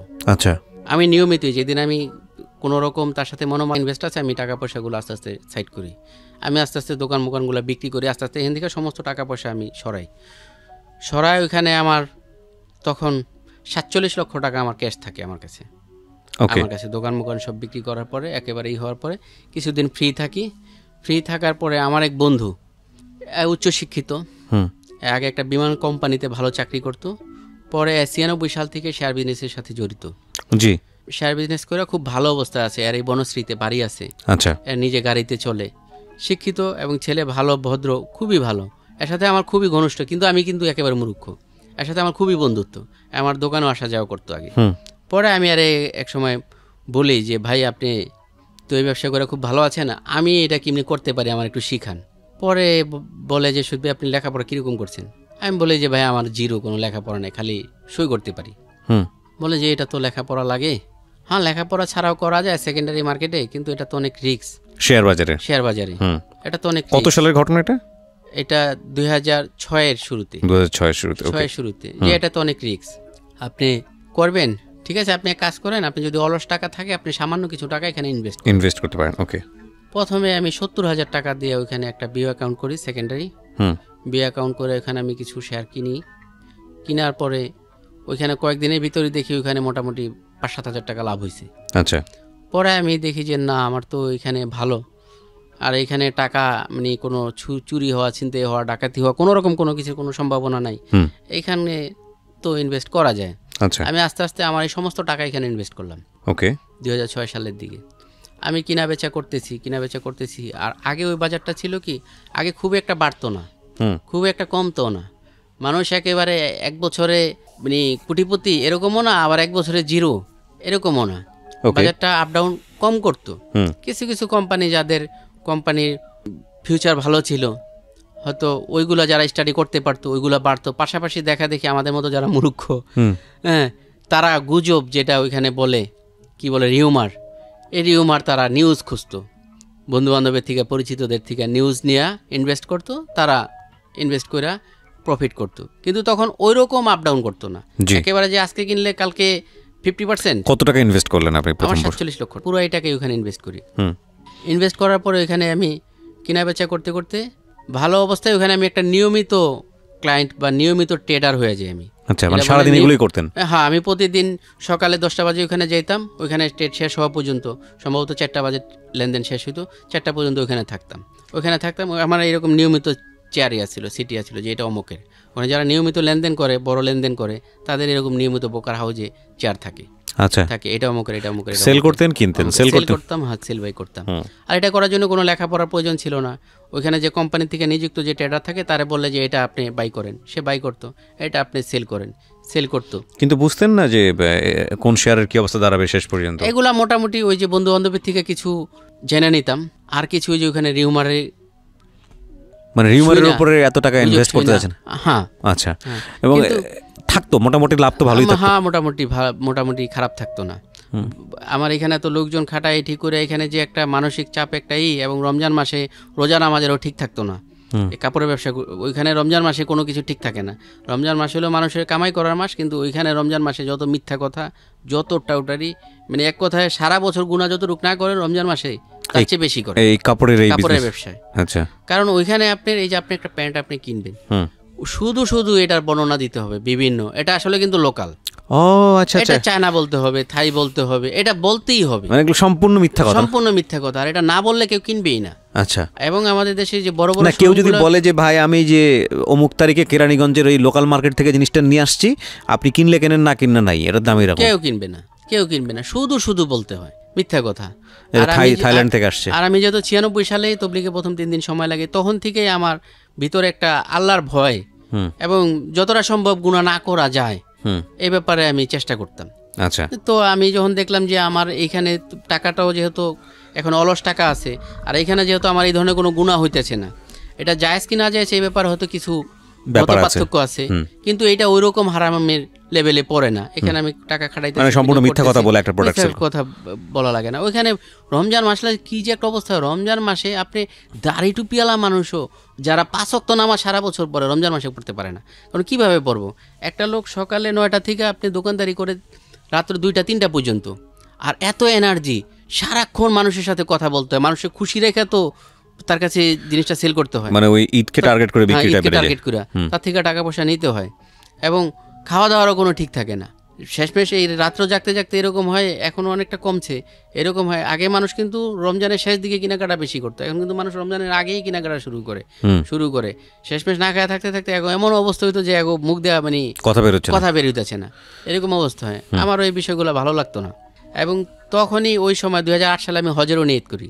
আচ্ছা, হজেরও নিয়ত করি। আমার ওই বন্ধুটা তখন 2বার হজ করছে, 7-এ একবার 8-এ একবার 2বার হজ করছে, ওর সাথে আমি নিয়ত করি, কিন্তু পরে আর যাওয়া হয়নি। তখন আমি এটাকে ইনভেস্ট করার পরে আমার আর্থিক অবস্থা আরও ভালোর দিকে। আচ্ছা, আরও ভালোর দিকে। আমি ওয়ারাই এলাকায় ফ্ল্যাট বাসা ভাড়া নিয়ে থাকি। আচ্ছা, আমি শুধু শেয়ার মার্কেটের উপর ডিপেন্ড করি, শেয়ার মার্কেটের উপরে। আচ্ছা, আগে ওই কাপড়ের ব্যবসার উপরে ডিপেন্ড। তখন কি আপনারা দুজনেই থাকতেন নাকি বাচ্চা কাচ্চা আসলো ওই সময়? 2 বাচ্চা। তখন 2 বাচ্চা হয়ে গেছে। ছোটটা এখন স্কুলে ভর্তি হয় না, ছোট। বড়টা হয়তো কেজি 1-এ এরকম পড়ে, এরকম হয়তো এই সুখের সংসার বলা যায় নারিন্দা আইডিয়ালে পড়ে। তখন আমার এক কথায় চারিদিকে জয় জয়, আমি যাই করি সব দিক দিয়ে আমার আসে, এবং মানুষও আমারে মানে আমি এরকম একটাই ছিলাম, মানুষও আমার দেখলে বলতো যে ছেলেটা খুব ছোট থেকে পরিশ্রম করে খুব ভালো একটা অবস্থানে আছে, এর আজকে অমুক মার্কেটে দোকান আছে। তখন কি দোকান ছিল? 4টা দোকান ছিল নাকি সেল করে দিলেন? সব, যেহেতু আমি জানি এটা মার্কেট ভাঙিয়ে দিবে, যদিও এটা পরে আর ভাঙে নাই। আচ্ছা, এটাও তখন চূড়ান্ত ছিল যে এটা 2008-এ যে নির্বাচন গেল, নির্বাচনের পরে যে সরকারি আসে এটা ভাঙবে। আচ্ছা, এবং পত্রপত্রিকায় এরকম লেখালেখি হইতেছে। ওকে। আস্তে আস্তে আমি যদিও টাকা ঘরে আনি 2009 সালের দিকে আমি আমার বিও অ্যাকাউন্টে 2 কোটি টাকা পর্যন্ত দেখছি। 2 কোটি টাকার উপরে, যে আমি এই মুহূর্তে আমার যা শেয়ার আছে আমি সেল করলে আমি 2 কোটি টাকা আসবে এরকম। আমি 2009 সালে 2.5 লক্ষ টাকা পর্যন্ত জাকাত দিছি। আমার শুরু থেকে যখন আমার জাকাত দেওয়া তৌফিক হয় তখন থেকে আমি 14,000 টাকা দিয়া জাকাত দেওয়া শুরু করছি। 2.5 লক্ষ টাকা পর্যন্ত আমি বছরে জাকাত দিছি। এভাবে লেনদেন শুরু করলাম। কিন্তু ওইখানে এটা তো একটা নেশা, এটাও কিন্তু মানুষের একটা নেশা। যেরকম অন্যান্য নেশাগুলো নেশা, টাকা আসা টাকা যাওয়া এটাও একটা নেশা। টাকা আসার এটাও সবাই সহ্য করতে পারে না, যাওয়ার এটাও, খোয়া গেলে, হারায় গেলে, ধ্বংস হয়ে গেলে এটাও সবাই সহ্য করতে পারে না। এরকম 2009-10 সালের দিকে যখন বাজার একেবারে চূড়ান্ত একেবারে শীর্ষে, ওই সময় বেশ কিছু নতুন শেয়ার বাজারে আসে, ওইগুলো আমি ইনভেস্ট করি। এটা ছিল আমার জীবনের সবচেয়ে বড় ভুল সিদ্ধান্ত। আগে যে আমি দেখে দেখে ইনভেস্ট করতাম, এগুলো আমার ওরকম কোনো লস হতো না। লস হলে একটা 5 লাখ লস হয়েছে, আবার আরেকটা 10 লাখ লাভ করতাম। আর আমার আরেকটা বড় ছিল, আমি সবসময় একটা আইটেম ইনভেস্ট করতাম, সব টাকা। যদিও সবাই বারবার বলে যে আপনি 3 ধাপে টাকা ইনভেস্ট করেন, short time, middle time, long time. এখান থেকে কিন্তু টাকা তুলে নেওয়া হয় না। একটা কিনি, হয়তো এটা 5 লক্ষ টাকা লাভ হয়েছে, ওইটা সেল করে দিয়া আবার নতুন করে একটা বাই করি। আবার এটা কিছুদিন রাখছি, দেখা গেছে লাভ হয়েছে, এটা সেল করে দিয়ে আবার আরেকটা বাই করি। ওখান থেকে তো টাকা আমি আনতেছি না, আনলে হয়তো মাসে 10-20 হাজার যেটা দরকার এটা আনি, বাকি টাকা তো ওইখান থেকে আমার আনার কোনো প্রয়োজন নেই, ওইখানেই আমার থাকতেছে। এবং এই টাকা থেকে যে নিয়ে অন্য জায়গায় অন্য কোনো কিছু করা, যে কোনো জায়গায় জমি কিনা, বাড়ি করা, এরকম কোনো কিছু করা, হ্যাঁ, এর মাঝে আমি 23 লক্ষ টাকা এখান থেকে আমি নিয়েছিলাম। একটা জমি 8 লাখ টাকা কাঠা, 11 কাঠা জায়গা, এক জায়গায় কথাবার্তা বইলা বায়না দিয়েছিলাম। আসলে জীবনে চলার ক্ষেত্রে মানুষের বিশ্বাস করলেও সমস্যা, আবার অবিশ্বাস করলেও সমস্যা। আর চলার ক্ষেত্রে বিশ্বাস কেউ না কেউ করতেই হইব। আমি আমার জীবনে এটা একটা ভুল সিদ্ধান্ত ছিল, আমি কেউ বিশ্বাসও পরিপূর্ণ করিনি, অবিশ্বাসও পরিপূর্ণ করিনি। আমি একজনের বিশ্বাস করি, আমার এক আত্মীয়, তার কাছে 23 লক্ষ টাকা ওই জমি বায়না বাবদ 23 লক্ষ টাকা তারে দিই।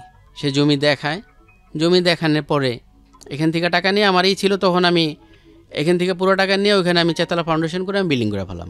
মোটামুটি এখানে অল্প 10-20 লাখ টাকা রাখা। তো ওই জমির কাগজের সমস্যা, এগুলো কাগজ আমি কিছু বুঝি না। তারা এই জমিটা কমে কিনছে, ওই কাগজটা ঠিক করব, মানে তাকে টার্গেট ঠিক করলে এটা তারা অনেক বেশি দামে বিক্রি করব। এখন আস্তে আস্তে দেখলে, যখন আমি জানলাম যে এটা কাগজের সমস্যা আছে, কাগজই, এবং কাগজ যদি ঠিক না করতে পারে টাকা মেরেও যেতে পারে, তখন আমার প্রতি একটা অবিশ্বাস হয়।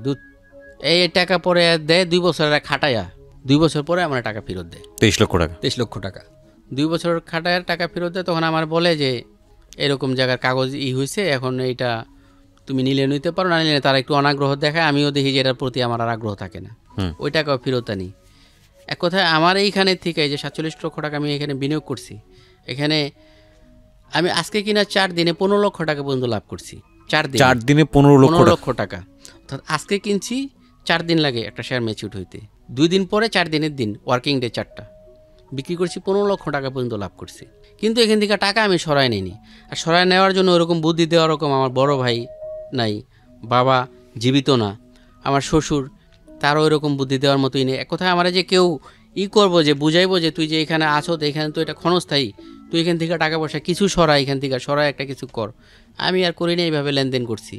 এবং 2009-10 সালে যে বাজারে কিছু নতুন শেয়ার আসে, আপনি ওশান কন্টেইনার, KPCL, খুলনা পাওয়ার লিমিটেড, তারপরে এখানে আরকে সিরামিক্স, এগুলো প্রত্যেকটা যেটা কিনছি 1 মাসে টাকা। কতগুলো টাকা ইনভেস্ট করেছিলেন ওখানে ওই নতুন শেয়ারে?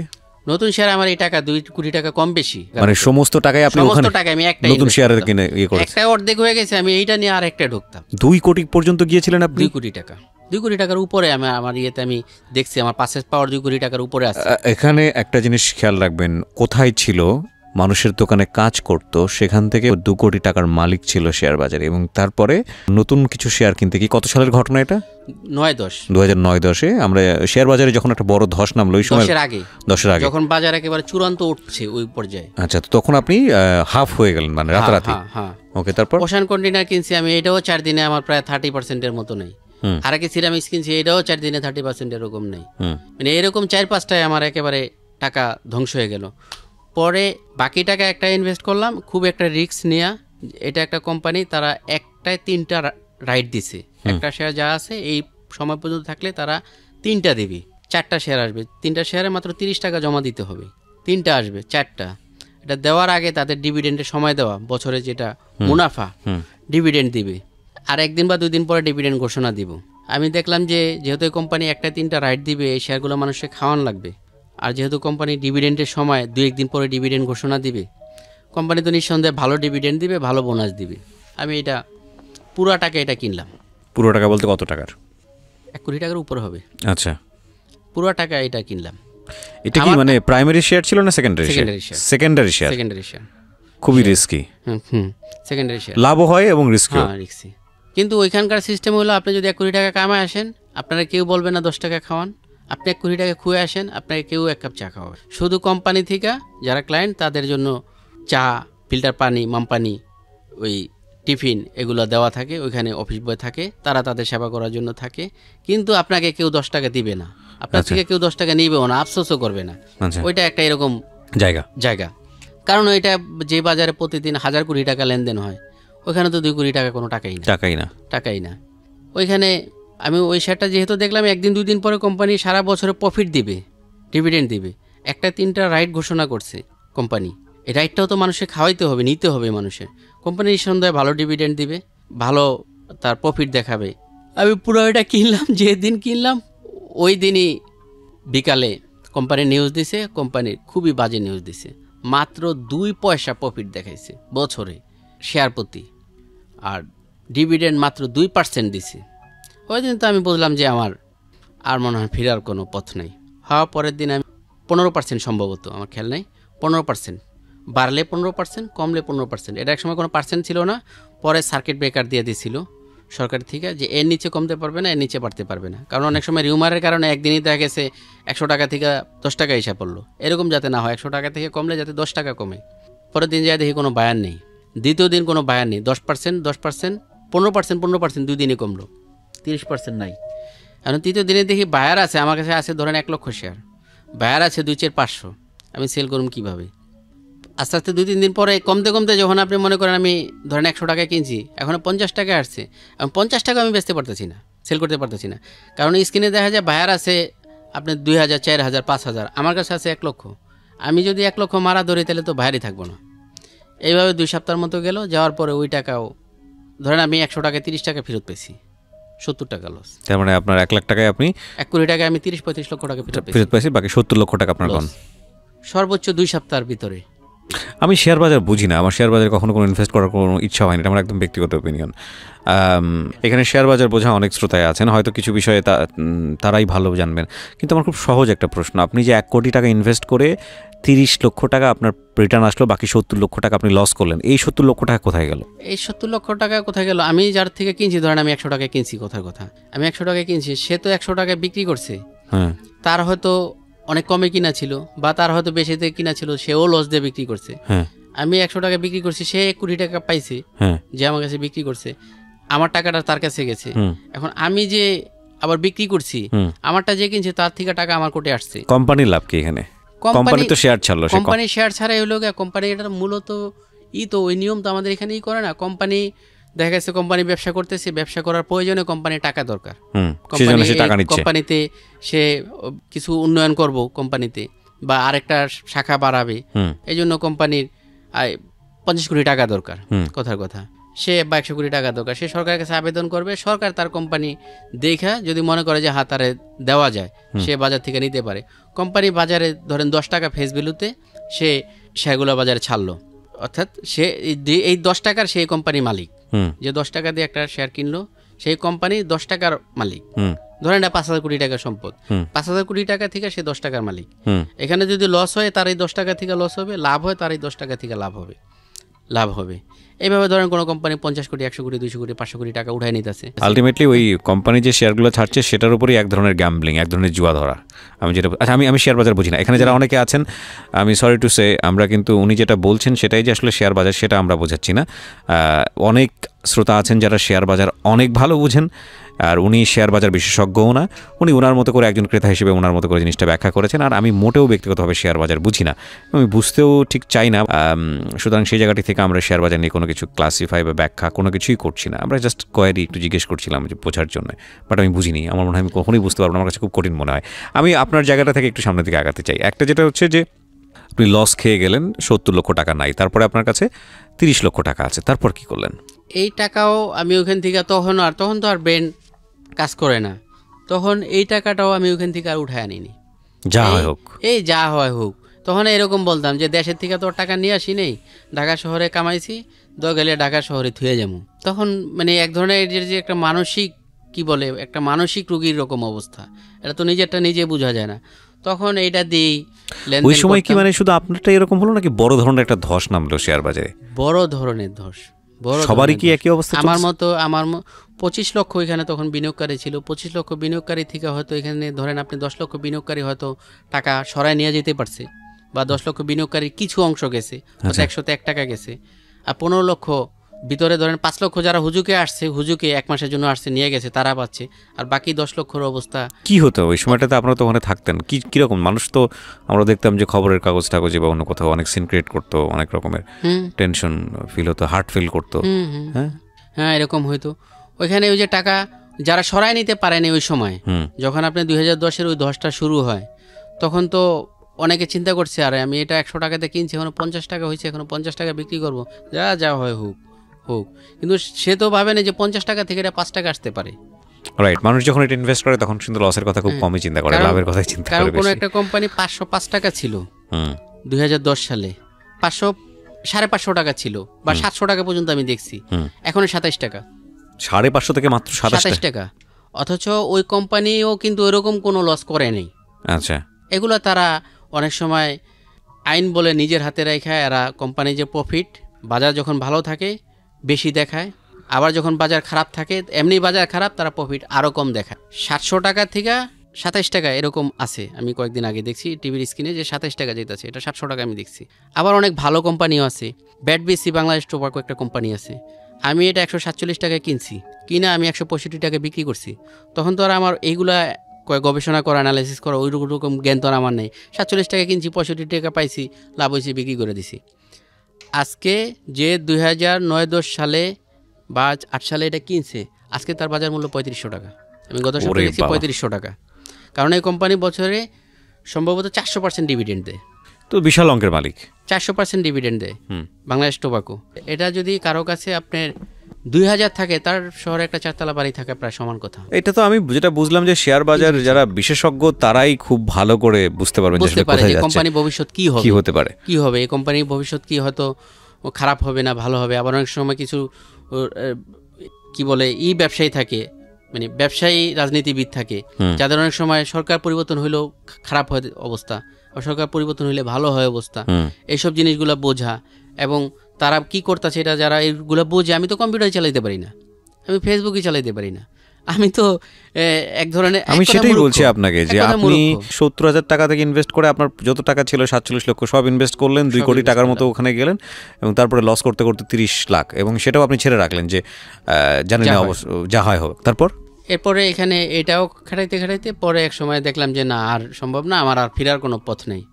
আনুমানিক 10-12 লাখ টাকার মতো নিয়ে একেবারে অ্যাকাউন্ট ক্লোজ করে আমি চলে আসলাম। 10-12 লাখ টাকা বের করলেন? 10-12 লাখ টাকা বের করে আমি চলে আসলাম। কত বছর ছিলেন ওই শেয়ার বাজারের ওই সময়টাতে? 6 থেকে 10। 4 বছর? 10 না, সরি 11। তো মানে 5 বছর, এই 5 বছরে আপনি ইনভেস্ট করেছেন ওখানে 47 লাখ টাকার মতো, কিন্তু আপনি 5 বছর পরে 10 লাখ টাকা নিয়ে রিটার্ন আসলেন। জি। আর এই 5 বছর আপনি এখান থেকে টাকা পয়সা নিয়ে চলেছেন, এখান থেকে মাসে 20-30 হাজার টাকা নিয়ে আপনি চলতেন। আচ্ছা, ঠিক আছে। সংসারের খরচে যে বেশি আনতাম না। এখানে এই টাকা আনার পরে তখন আমার এই টাকাও যে এক সময় থাকবো না, কারণ বলে না বৈশাখ এলে রাজার ভান্ডারও শেষ হয়ে যায়, থাকবো না, তখন আমার আর যে কিছু করব নতুন কইরা নতুন উৎসাহ পাচ্ছিলেন না। কারণ একেবারে জিরো থেকে যে জায়গায় আমি বাসে হকারি করছি ওইখান থেকে আমি 2 কোটি টাকার মালিক হয়েছি। আমি ওয়ারি এলাকায় ফ্ল্যাট বাসা ভাড়া নিয়ে থাকতাম, এখন আমি ওইখান থেকে ফ্ল্যাট বাসা ছেড়ে আমি এমনি 2 রুমের বাসায় আসি, এমনি 2 রুম, কোনো ফ্ল্যাট না, বাসায় আসি। ঘরে আমি আমার অনেক টাকার ফার্নিচার ছিল, 10 সালে আমি 1,60,000 টাকা ফার্নিচার বানাইছি। এখন এই ফার্নিচারও আমি রাখতে পারবো এই জায়গায় অনেক ফালাই দিই, এটাও পারি না, এত টাকা দিয়ে বানাইছি।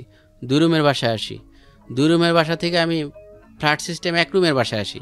ঘরের ফার্নিচার অর্ধেক বিক্রি করে দিই, সোফা 25,000 টাকা বিক্রি করে দিই, ফ্রিজ 20,000 টাকা বিক্রি করে দিই, খাট একটা 9,000 টাকা বিক্রি করে দিই। আগে তো 2 রুমে 2টা খাট ছিল, সোফা ছিল, ফ্ল্যাটের জন্য যা যা দরকার থাকে বিক্রি করে দিই, জিনিস কমায় আনি। কারণ এখন আমি 1 রুমের, পরে আমি 1 রুমের বাসায় আসি, 1 রুমের বাসায় আসি। এখন আমি এই টাকা থেকে যে 10-12 লাখ টাকা, এই টাকা থেকে আমি মোটামুটি সচ্ছলভাবে চলাফেরা করতেছি, আস্তে আস্তে কমায় আনছি। কিন্তু তখন আমি যে এটা দিয়ে নতুন করে শুরু করুন, যে এটা দিয়ে আমি কিছু একটা শুরু করি, যা গেছে তো গেছে। আমার সবচেয়ে বড় জীবনে ভুল সিদ্ধান্ত ছিল এইটা, কারণ 10-12 লাখ টাকাও তো কম টাকা না, অনেক টাকা, হয়তো ওই তুলনায় একেবারে জিরো কিছু না, কিন্তু এই টাকা শুরু করার জন্য অনেকের কাছে নাই। এই টাকাতে আমি কিছু একটা শুরু করি।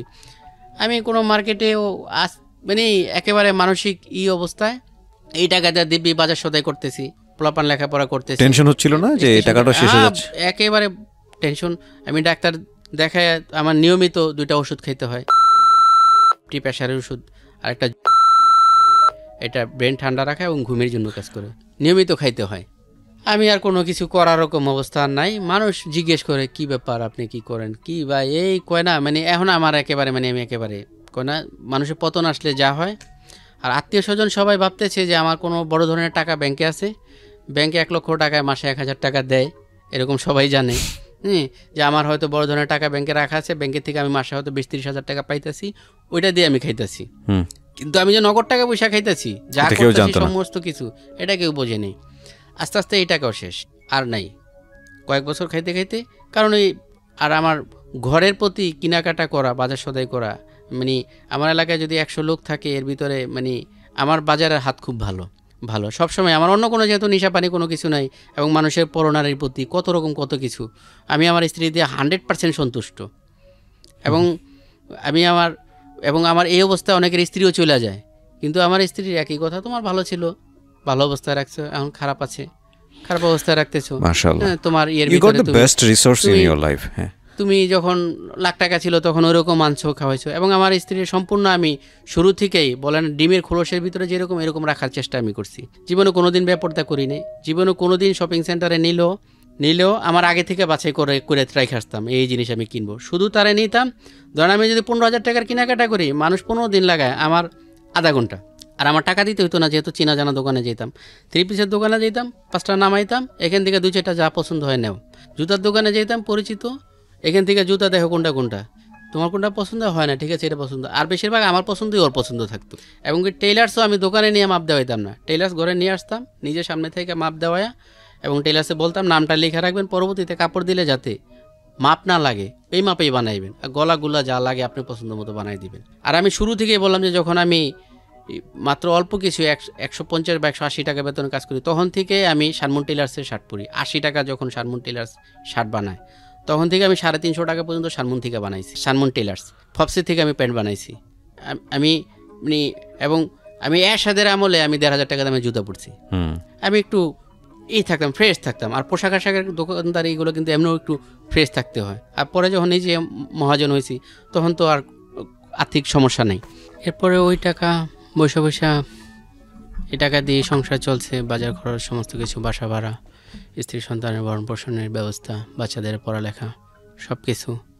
এই টাকা নগদ টাকা পয়সা খেতে কত না এরকম।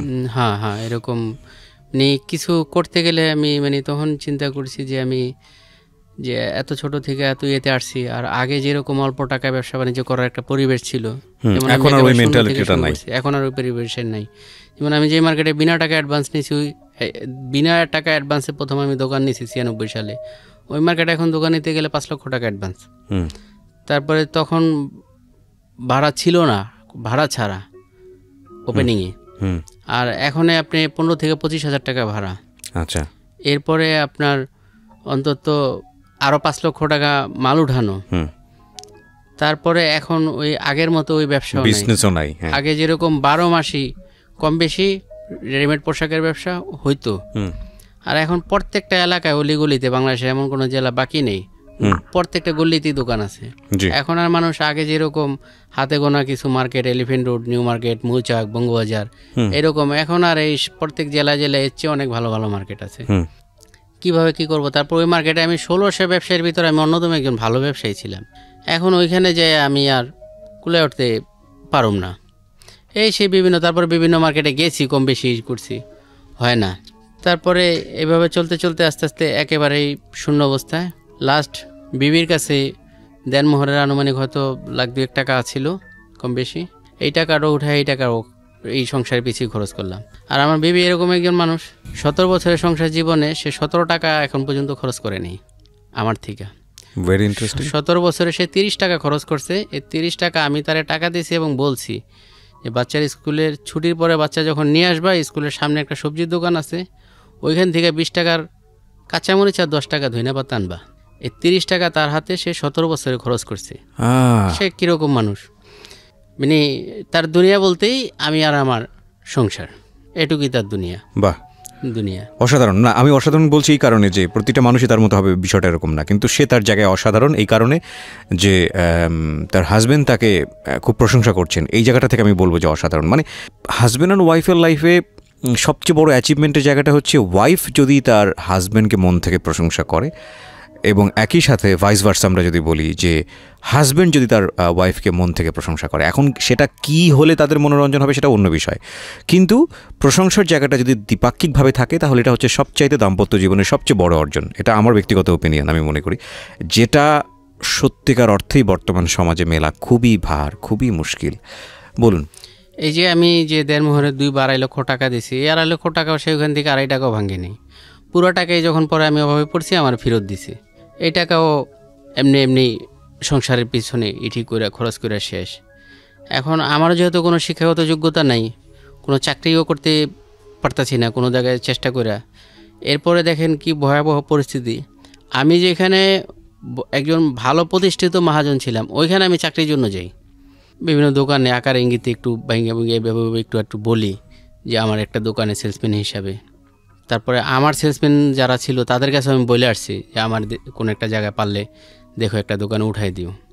কিন্তু এক হলো এত শরম লজ্জা খাইয়া যাওয়া, যেখানে আমি নিজে একজন বড় ব্যবসায়ী ছিলাম, ওইখানে আমি সেলসম্যান হিসাবে চাকরি করতে যাওয়া।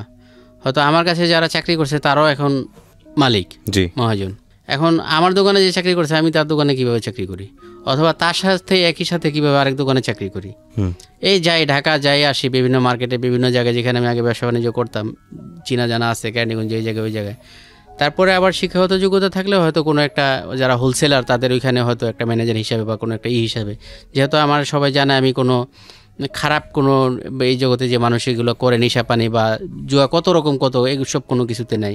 হ্যাঁ আমি ঠিক আছে, আমি শেয়ার বাজার ব্যবসা করছি, আমি লস খাইছি, এর বেশি আর আমার অন্য কোনো খারাপ কোনো নেই। আমি একটা সাইড পাইতাম, কিন্তু শিক্ষাগত কোনো যোগ্যতা নেই। আর যারা আমার একেবারে ঘনিষ্ঠভাবে না জানে, তারা সবাই জানে আমি কম বেশি লেখাপড়া জানি। এখন একটা মানুষের কাছে একেবারে যে নিজেরা প্রকাশ করা যে আমি শুধু নাম দস্তখত ছাড়া কিছুই পারি না, এটাও তো একটা লজ্জার বিষয়। কিভাবে কি করি, যে তাহলে আমি যখন ব্যবসা বাণিজ্য করছি আমি চলছি কিভাবে? আমার শুরু থেকে শেষ পর্যন্ত আমার একজন ম্যানেজার ছিল।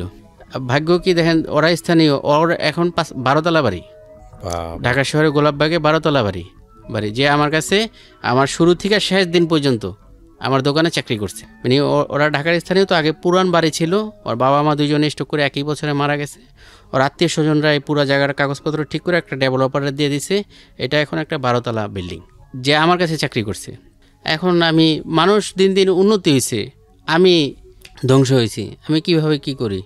আত্মীয় স্বজনে কেউ আমি বলে অথৈ সাগরে নেমে বললো, কেউ বিশ্বাস করে না। সবাই বলে যে ওর কম বেশি কিছু টাকা কোনো না কোনো জায়গায় আছে, নাইলে ও তো সচ্ছলভাবে চলতেছে, খাইতেছে, ডাটাই করতেছে সব কিছু। এটি কিভাবে কি? এটা একটা ভয়ানক ব্যাপার। মানে উনি যে অবস্থায় আছে সেটা খুব ভয়ানক একটা ব্যাপার বলছে এই কারণে, ধরেন আমার মতো একজন মানুষ কিংবা আপনার মতো একজন মানুষ যাদের সাজ পোশাকে বোঝা যায় না যে আসলে এই মানুষটার পকেটে টাকা নেই, এবং এই মানুষটার একটা বড় সমস্যা হচ্ছে এই মানুষটার পোশাক আশাক যেরকম, এই মানুষটা গিয়ে কোনো একটা মানুষের কাছে হাতও পাততে পারবে না তার সম্মানের কারণে, তার প্রেস্টিজের কারণে। পেটের ক্ষুধা কিন্তু এই প্রেস্টিজ আর সম্মান এগুলো মেনটেন করে না। পেটের ক্ষুধা যখন লাগার কথা তখন লাগবেই। এবং অদ্ভুত কষ্টের বিষয় হচ্ছে যে এই মানুষজনের কথা কেউ শুনতেও চায় না। এই কারণে ওই জন্য যেটা বললেন যে কেউ না কেউ মনে করে না কিছু না কিছু তো নিশ্চয়ই আছে, নইলে সাজ পোশাক এরকম হবে কেন? কারণ আমাদের জায়গা থেকে আমাদের একটা পারসেপশন হচ্ছে হলো সেই মানুষটাই বিপদগ্রস্ত যার পরনে কাপড় নেই, যে গায়ে ময়লা, যে গোসল করতে পারে না, রাস্তায় পড়ে থাকে, ভিক্ষুক থালা নিয়ে থাকে, ওই মানুষটাই বিপদগ্রস্ত। এছাড়া এই ধরনের মানুষ, এদের যে কখনো কখনো এরকম হতে পারে, সামনে গেলে বুঝতে পারবেন যে ভদ্রলোকের এখন কী নিদারুণ অবস্থা, এটা আমরা আসলে বুঝি না। এবং আমার কাছে কেন জানি মনে হয় ওই ভিক্ষুকের অবস্থার চাইতেও এই অবস্থাটা ভয়ানক রকমের কঠিন। কারণ ভিক্ষুক তো হাত পাততে পারে, উনি হাত পাততে পারবেন না। And this is very very very tough situation in life. আল্লাহ মাফ করুক, কারো জীবনে না আসুক। জি বলুন। পরে সবাই এইভাবে, এরপরে যে আমার স্ত্রী দেড় টাকাটা উঠায়, এটাও শেষ। এখন মানে এক ধরনের আমি কোথায় মানসিক রুগী, এখন আমার কিছু ব্রেন কাজ করে না। এক পর্যায়ে আমি সিদ্ধান্ত নিলাম আত্মহত্যা করব। আচ্ছা। আমি 10 টাকা দামের একটা ঘুমের ওষুধ, এটা আমি ডাক্তারের কাছে শুনছি যে কোনো একটা দুর্বল লোক যদি 4 টাকায়, তার জ্ঞান ফেরার সম্ভাবনা খুব কম, ফিরতে পারে সম্ভাবনা কম। এবং 10 টাকায় একজন তারকা মারাও গেছে। আমি এটা 40টা কিনলাম।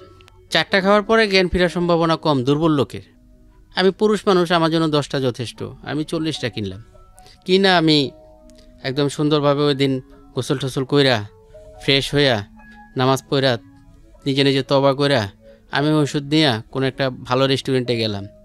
যাই ওখানে এই কি বলে আমার পছন্দের যে খাবারগুলা, রসমালাই খাইলাম, দই খাইলাম, নান রুটি আর গরুর গোস্ত খাইলাম। পাশাপাশি এই 4 পাতা খাইছি, 4 পাতা খাইছি। 4 পাতা খাওয়ার পরে ওইখান থেকে আমি বাসার কাছাকাছি আসার পরে আর আমার আনুমানিক 1.5 মাস সম্পূর্ণ মানসিক ভারসাম্যহীন অবস্থায়, মানে মরি নেই। আমার তো উদ্দেশ্য ছিল আত্মহত্যা, কিন্তু আত্মহত্যা হয়নি, মরি নেই। কতদিন আগের ঘটনা এটা? এটা 3 বছর আগের ঘটনা। 3 বছর আগের ঘটনা। ওই সময় বাচ্চা কাচ্চা তো ছোট ছোট? বাচ্চা কাচ্চা একেবারে ছোট না। আপনি বড়টা হয়তো 6-এ পড়ে। আচ্ছা। বড়জন মেয়ে এখন ক্লাস 9-এ, পড়ালেখা 2 মাস যাবৎ বন্ধ। আচ্ছা। আর ছোটজন এখন ক্লাস 5-এ, ওই সময় হয়তো 2-তে হবে।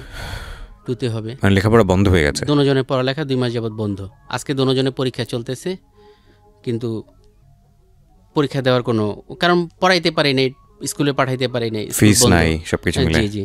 স্কুল থেকে স্যারেরা ফোন দিয়েছিল, ক্লাস টিচার যারা, তারা যোগাযোগ করতে বলছে যে সমস্যা থাকলে তারা না বেতন বাকি রেখা করবে, অথবা ঠিক আছে ওটা মাফ করলো, কিন্তু আরও তো আনুষঙ্গিক 2টা বাচ্চার পিছনে মিনিমাম 3000 টাকা মাসে খরচ আছে। যেহেতু বাচ্চা বড়টার সামনে এসএসসি পরীক্ষার্থী, এখন তো 3 টাকারও খরচের কোনো, আমি তো পেটে ভাতই দিতে পারতেছি না। পরে ওইটা খাওয়ার পরে ওই যে 1.5 মাস একেবারে মানসিক ভারসাম্যহীন, মানুষের রাস্তায় মারছি, গালাগালি করছি, বকাবকি করছি, ঝগড়া করছি, রোজা নামাজ সমস্ত কিছুই এরকম প্যান্ট শার্ট পরে দিনের পর ঘুরছি, রাস্তায় গান গাইছি, রাত্রে কুকুরের সাথে একসাথে ঘুমাইছি, বালুর মাঠে, যেখানে রাত্রে কুকুররা সব যায় ওইখানে জমা হয়, ওইখানে যেয়ে ঘুমাইছি। আমার স্ত্রী বারান্দায় আইসা এদিক ওদিক দাঁড়াইতে, রাস্তার কাছাকাছি বাড়ি, এদিক ওদিক তাকাইতো যে আমি আসি কিনা, অথবা কারো দিয়ে খবর নিত আমি এখন কোথায় আছি। এমন পাগল অবস্থা, রাত্রে 1টা-1:30 বাজে বিভিন্ন জায়গায় নাস্তা করতে যেতাম, কোন জায়গায় হোটেল খোলা থাকে রিক্সাতে যেতাম যেতাম। কিন্তু আমার কিন্তু তখন কিন্তু গরিব অবস্থা। আর এলাকার চা সিগারেটের দোকানে মানে 5 মিনিটও 5টা সিগারেট খাইছি, অথচ আমি ধূমপাই না। আর এলাকার মুরব্বীরা, যেহেতু মানে আমি মসজিদে নিয়মিত মুসল্লি ছিলাম, মুরব্বীরা সবাই আমার খুব ভালো জানে। এবং এলাকার আমার অন্তত আত্মীয় স্বজনের 10-15টা বাড়ি আছে, সবাই আত্মীয় স্বজন, কেউ খালু শ্বশুর, কেউ মামা শ্বশুর, কেউ এরকম চাস্তো মামতো পুয়াতো, মানে শ্বশুরবাড়ির এলাকাটা ওটা নারায়ণগঞ্জ সিদ্ধিরগঞ্জ এলাকায়। তো কেউ আমার মানে সবাই এড়ায় যায়, বরঞ্চ আমি মরলেও সবাই বাঁচে বা আমি এলাকা ছাড়লেও সবাই বাঁচে। ওই সময়টাতে লোকজন কি বলতেছিল যে কেন এরকম হলো বা কি অবস্থা? সবাই বলে পাগল হয়ে গেছে, ও টাকা পয়সা নষ্ট করে অনেক পাগল হয়ে গেছে। তো আমার স্ত্রী খবর নিত আমি কোন জায়গায় আছি, বা কেউ দিয়ে খবর দিয়ে আনাই। তো রাত্রে হয়তো বাড়িতে কোনোদিন আসতামও না। কোথায় থাকতেন?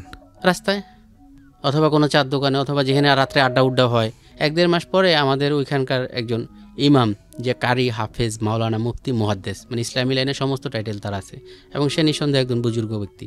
তারা ওই ধরনের ওই যে নাম করা কোনো আলেম না, তারা ওই যে মাহফিল বা ওয়াজ এই ধরনের কোনো করে না। তারা আলেম ওলামার মজলিসে কিছু কিছু কথা বলে। সে একদিন দেখে যে আমরা দুইজন, আমি আর আমার এক বিআই মুসা ভাই, আমরা দুইজন একসাথে, যেহেতু দুজনই বেকার, আমার ওই বিআইও আমেরিকা 22 বছর থেকে আসছে, তার অবস্থাও অনেকটা আমার মতোই। আমার থেকে তার একটু অবস্থা ভালো, কি তার বাবার 2.5% জায়গা সে পাইছে, যার 1% বর্তমানে 8 লাখ টাকা দাম আছে। সে 22 বছর আমেরিকা থেকে আসছে। সেও একেবারে দেখলে মনে হইব যে মুফতি সাহেব, পরেশগার খুব। আমরা দুজন একসাথে মসজিদে যাই, একসাথে আসি 5 ওয়াক্তে। তো ইমাম সাহেব বলে, কি ব্যাপার মুসা ভাই, আপনার সাথে আপনার দোস্তেরে দেখিন, আপনি বিয়ে কই করে? জানেন না, বিয়ে তো পাগল হয়ে গেছে। কোন কি বিয়ে পাগল হয়ে গেছে? এর ভিতরে আস্তে আস্তে আমার অবস্থা একটু একটু ভালোর দিকে যেতেছে। তার সপ্তাহখানি হয়তো 2-4 দিন পরে ওই ইমাম সাহেব তার মুয়াজ্জিনরে আমার কাছে পাঠাইছে খুঁজতে। বালুমার যায় আমারে পাইছে, আমার লগে খুব ঘনিষ্ঠভাবে কয়েক মিনিট কথা কইছে। পরে বললো যে আপনার মুফতি সাহেব দাওয়াত দিচ্ছে, দেখা করতে যেতে বলছে। তো মুফতি সাহেবের ওইখানে সে প্রতি সম্ভবত বৃহস্পতিবার আসার পরে আধা ঘন্টা ওরকম কিছু দিনই মোজাকারা করে, কিছু মাসলা মাসালা এগুলো বলে। ওই দিন এই আনুমানিক 1.5-2 মাস পরে ওই দিন গোসল টোসল করে মোটামুটি একটা নামাজের মোটামুটি অবস্থায় আছি, 100% না। তার ওখানে দেখা করার জন্য গেলাম। ওই দিন আমি এশার নামাজ পড়লাম, তারপরে তার ওখানে বসলাম। এরপরে সে আমারে তার খাস কামরায় নিয়ে গেল। যাওয়ার পরে আমার বিস্তারিত শুনলো যে আপনি কি হাওলাতে এতদিন কি করছেন এই 2 মাস। পরে সে আমারে কিছু টাকা হাদিয়া দিল, কিছু মাংস হাদিয়া দিল, এরপরে কিছু ফুটু দিয়া দিল, কিছু আমল দিল আমারে যে এগুলো আপনি করেন, আর আমিও কিছু আমল দেখি করার জন্য। আর আপনি শেষ রাত্রে উঠা মানে যেখান থেকে চাইলে পাওয়া যায় ওইখানে আপনি নক করেন, তাহাজ্জুদ দেখেন কিছু হয় কি না। যেহেতু সে তার আন্ডারে শত শত হাজার হাজার ছেলেবেলে আলেম হয়েছে, সে এদের ওস্তাদ, সে মুফতিরও ওস্তাদ, তিরমিজি শরীফের ওস্তাদ। সে আমারে খুব ভালোভাবে করলো যে আপনি বাসায় যান আর এগুলো পাগলামি করেন না, আপনি নামাজে নিয়মিত আসতে থাকেন, আর পাক পবিত্রতা যেটা এই কদিন তো কোনো পাক পবিত্রতার গেছে, এগুলো ঠিক মতোই করেন, আপনি দোয়া করেন আর আমল করেন, দেখেন আল্লাহ চায় তো কিছু হবে। আমিও আপনার জন্য চেষ্টা করি। সেও আমার জন্য চাকরি খোঁজার চেষ্টা করলো, মানে তার যারা শুভাকাঙ্ক্ষী মুসল্লিদের ভিতরে। এখন সবাই বললে এক বয়স চায় 25-এর ভিতরে, আরেক শিক্ষাগত যোগ্যতা মিনিমাম ইন্টার পাস চায়, কম্পিউটার জানা চায়, কোনোটা হয় না। পরে বলে যার দেওয়ান যা বাজারে মুদি দোকানে, এটি হলো গিয়ে বেতন কত টাকা? 5,000 টাকা। আমার তো আপনার আমি ওয়ারি থেকে আস্তে আস্তে বাসা ভাড়ায় মানে 14,000, ওই আরও 10 বছর আগে 14 থেকে 16, এখন আস্তে আস্তে আমি কারেন্ট বিল বাদে 5,000 মানে 6,000 টাকা বাসা ভাড়া। 6,000 টাকা তো আমার বাসা ভাড়াই, আমার 15,000 টাকা নিচে তো আর কিছু হবে না। সেও দেখে যে না, এটাও হবে না। এখন অলরেডি সংসারে 3 বেলা 1 বেলাও খাওয়া মুশকিল হয়ে যেতেছে। আত্মীয় স্বজন কেউ মুখ ফিরেও তাকায় না। সন্তানগুলা প্রতিদিন, বড়টার ব্রেন মোটামুটি অনেক ভালো, মেয়ে বড়টার নাম লামিয়া, ছোটটার নাম আলিফ। মেয়ে স্কুলে খায়া হোক না খায়া হোক, মেয়ে মিস করে না। ছেলে ছোট মানুষ, আবার সবার মনও একরকম থাকে না, ও 10 টাকা না দিলে স্কুলে, তো এগুলো ওর কিছুই পুরো করতে পারি না। এইভাবে চলতেছে। এর ভিতরে আমি আর কোনো উপায় নেই, মানে একেবারে জিরো। এখন পুরো ঘর শূন্য অবস্থায়, পাতিল মানে 3 বেলা 1 বেলা খাওয়ার স্বপ্নের মতো, এরকম অবস্থায় চলতেছে। এর ভিতরে আমি আমার এক সাথী ভাই, তবলিগ জামাতের সাথী যারা সাথী বলে, সে দুনিয়া লাইনে অনেক বড় একটা ব্যবসার ম্যানেজার, তার আন্ডার অন্তত 50-60টা ফ্যাক্টরি আছে, প্রায় 1.5 লক্ষ লোক আছে, সে কমার্শিয়াল ম্যানেজার। তারে আমি বলি, ভাই আমার তো এই অবস্থা, একদিন নামাজের পরে মসজিদে আমার কোনো একটা কাজের ব্যবস্থা করে দেন। পরে তার হুশ হয়ে যায়, সে বলে যে না, আমি তো ভাবছি যে আপনার মোটামুটি একটা মিনিমাম অবস্থা আছে, এরকম অবস্থাটা তো আমি জানি না। পরে শিক্ষাগত যোগ্যতা বললো, আমি বললাম যে নাম দস্তখত, বলে মিনিমাম, আমি বললাম মিনিমামও নাই। আর পরিশ্রমে এক সময় তো করছি, বললাম যে বাসে সহকারী করছি, লঞ্চে সহকারী করছি, কিন্তু মাঝে দিয়ে তো সুখ ছিল। আমি সকালে 9টা-10টা বাজে দোকানে যাইতাম, এরপরে হয়তো 12টার দিকে এসে পড়তাম, দুপুরে খাওয়া দাওয়ার পরে একটু রেস্ট নিয়ে একটা ঘুম দিয়ে 1-1.5 ঘন্টা, আবার আসরের আগে দোকানে যেতাম, ওইখানে যে আসরের নামাজ পড়ে দোকানে বসতাম। ওরা বন্ধ করে যেত, আমি হয়তো 8টা-9টা বাজে এসে পড়তাম, কারণ সারাক্ষণ তো আর কাজের চাপ একরকম থাকতো না। আর বেচা আমার দায়িত্বে না, আমি কিনতাম, আমি গোছায় দিতাম সম্পূর্ণ সব কিছু, আমি বিক্রি করার দায়িত্ব ওগো। আর যেহেতু আমার 100% বিশ্বস্ত একজন লোক আছে যে আমার ম্যানেজার, মানে ও লাখ টাকা দিল বা 20 টাকা দিল, ও এদিক ওদিক করবো না, এরকম ওই সম্পূর্ণ সব দেখশন করতো। আর যেহেতু আমি লিখতে পারতাম না, হিসাব 20 টাকার জানি, ওই সব কিছু করতো। মাঝে তো অনেক সুখী ছিলাম। এখন কিভাবে কি করুম, পরের তারে বলার পরে সে বললো যে আপনি তো পরিশ্রমে কোনো লোডার কাজ দিলেও পারবেন না, আর মিনিমাম ইন্টার পাস কম্পিউটার জানা থাকলে, যেহেতু আমার সব ফ্যাক্টরির সাথে আমার সম্পর্ক আছে, কারণ তার কাছে যাইতে হয়, আমি আপনার কোনো একটা ব্যবস্থা করে দিতাম। এখন আপনি কিছু মনে করেন না, যে কোনো কাজ দিলে করবেন। আমি বললাম যে আমারে বাথরুম পরিষ্কার করতে দিল, আমি করুম। পরে বলে যে ঠিক আছে, আমি কালকে আপনার ফোন দেওয়া একটা নাম্বার দিলে আপনি ওখানে যেয়েন। পরের দিন আবার আসার সময় সে আমার একটা নাম্বার দিল যে অমুক ফ্যাক্টরিতে, আদম জিপি যেটে, ওই ফ্যাক্টরির সামনে যে এই নাম্বার একটা কল দিবেন, কল দিয়ে আমার কথা বলবেন, বললে ভিতরে ঢুকাইব, সে যা বলে শোনেন। আমি তো বুঝতেছি তাদের শরীর, মানে আপনাকে যাতে কোনোভাবে বুঝতে না দিয়ে, হ্যাঁ, আমার তারা যেটা বললো যে এটা এরকম অমুক ইয়েতে দিছে ব্যবসা থেকে, এখন তারে না নিলেও খারাপ দেখা যায়, নিব এই লোক দিয়ে তো চলবো না, যে বয়স, যে শরীর স্বাস্থ্য। আবার এই লোক বলে আগে কোটিপতি আছিল, ওই স্যার আবার এর বিস্তারিত সব বলছে। এখন আবার এই এলাকায় তার আত্মীয় স্বজন, আবার ওই ইয়েতে ব্যবসা স্থানীয় লোক নেয় না। আমি তো স্থানীয় না, মানে স্থানীয় রাত আমার আত্মীয় স্বজন। এখন কি করি, তারা আমার ঘুরান শুরু করলো, আজকে না কালকে না পরশু 1 মাস ঘুরে এলো। তা আমি আবার প্রতিদিন যে আপডেট, আমি আবার ওই ব্যবসা যে স্যার আমার সাথীরে জানাই। সাথী খুব নরম প্রকৃতির লোক, সে মানে বর্তমান জমানায় বলা যায় খুব পরেশগার লোক, দেখতে এত বড় একটা দুনিয়ার লাইনে, কিন্তু একেবারে মুফতি সাহেবের এরকম। হ্যাঁ, মনে হয় না বছরে কোনো দিন তাহাজ্জুদ মিস আছে তার, মানে এরকম মানুষ। মানে তার কাছে আমি কিছুই না, দুনিয়ার লাইনেও না, দিনের লাইনেও না। তারাই আপডেট জানাই, সে আস্তে আস্তে ওইখানে নক করতেছে আমার ঢোকানোর জন্য। এরপরে ওই লোক আমারে একদিন বললো যে আপনি আসেন অমুক দিন। গেলাম, যাওয়ার পরে আমার একটা টেম্পোরারি নিয়োগ দিল, একটা কার্ড দিয়ে, স্থায়ীভাবে না। মানে তার কথা হলো আমি পরিশ্রম দেখলে বা এই কাজ দেখলে আমি যেহেতু আমি এমনি ভাইগা যাব, এইভাবে আমার 23 দিন করাইলো। আমার কাজ হলো ফ্যাক্টরিতে 8 জন ফরেনার আছে, এগো লাঞ্চ করানো, লাঞ্চ এদের ইয়ে থেকে পাকায় আনে, লাঞ্চ করানো, এদেরকে চা দেওয়া বা এদের ফরমাইশ শোনা।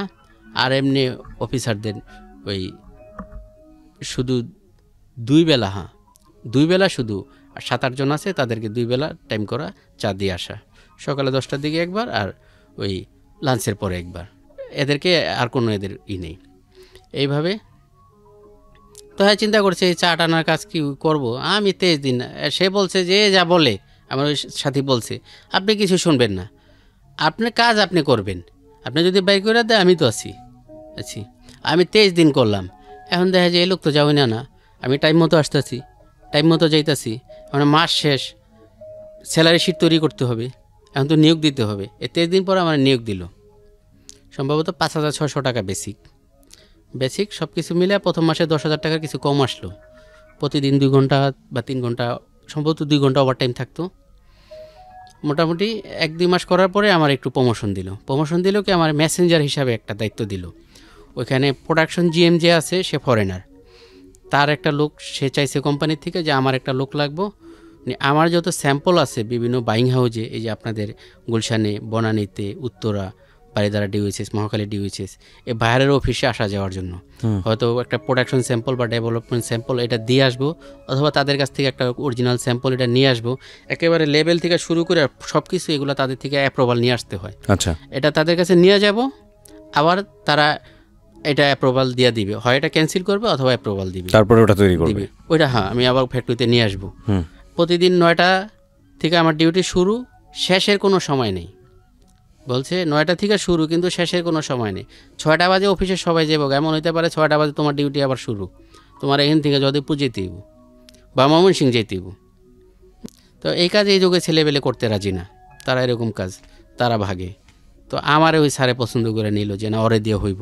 এবং ওই স্যারে প্রথম যেদিন আমি ডিউটিতে ঢুকছি, আমার পরিচয় হয়েছে, ওই দিনে আমার 1000 টাকা বকশিস দিছে।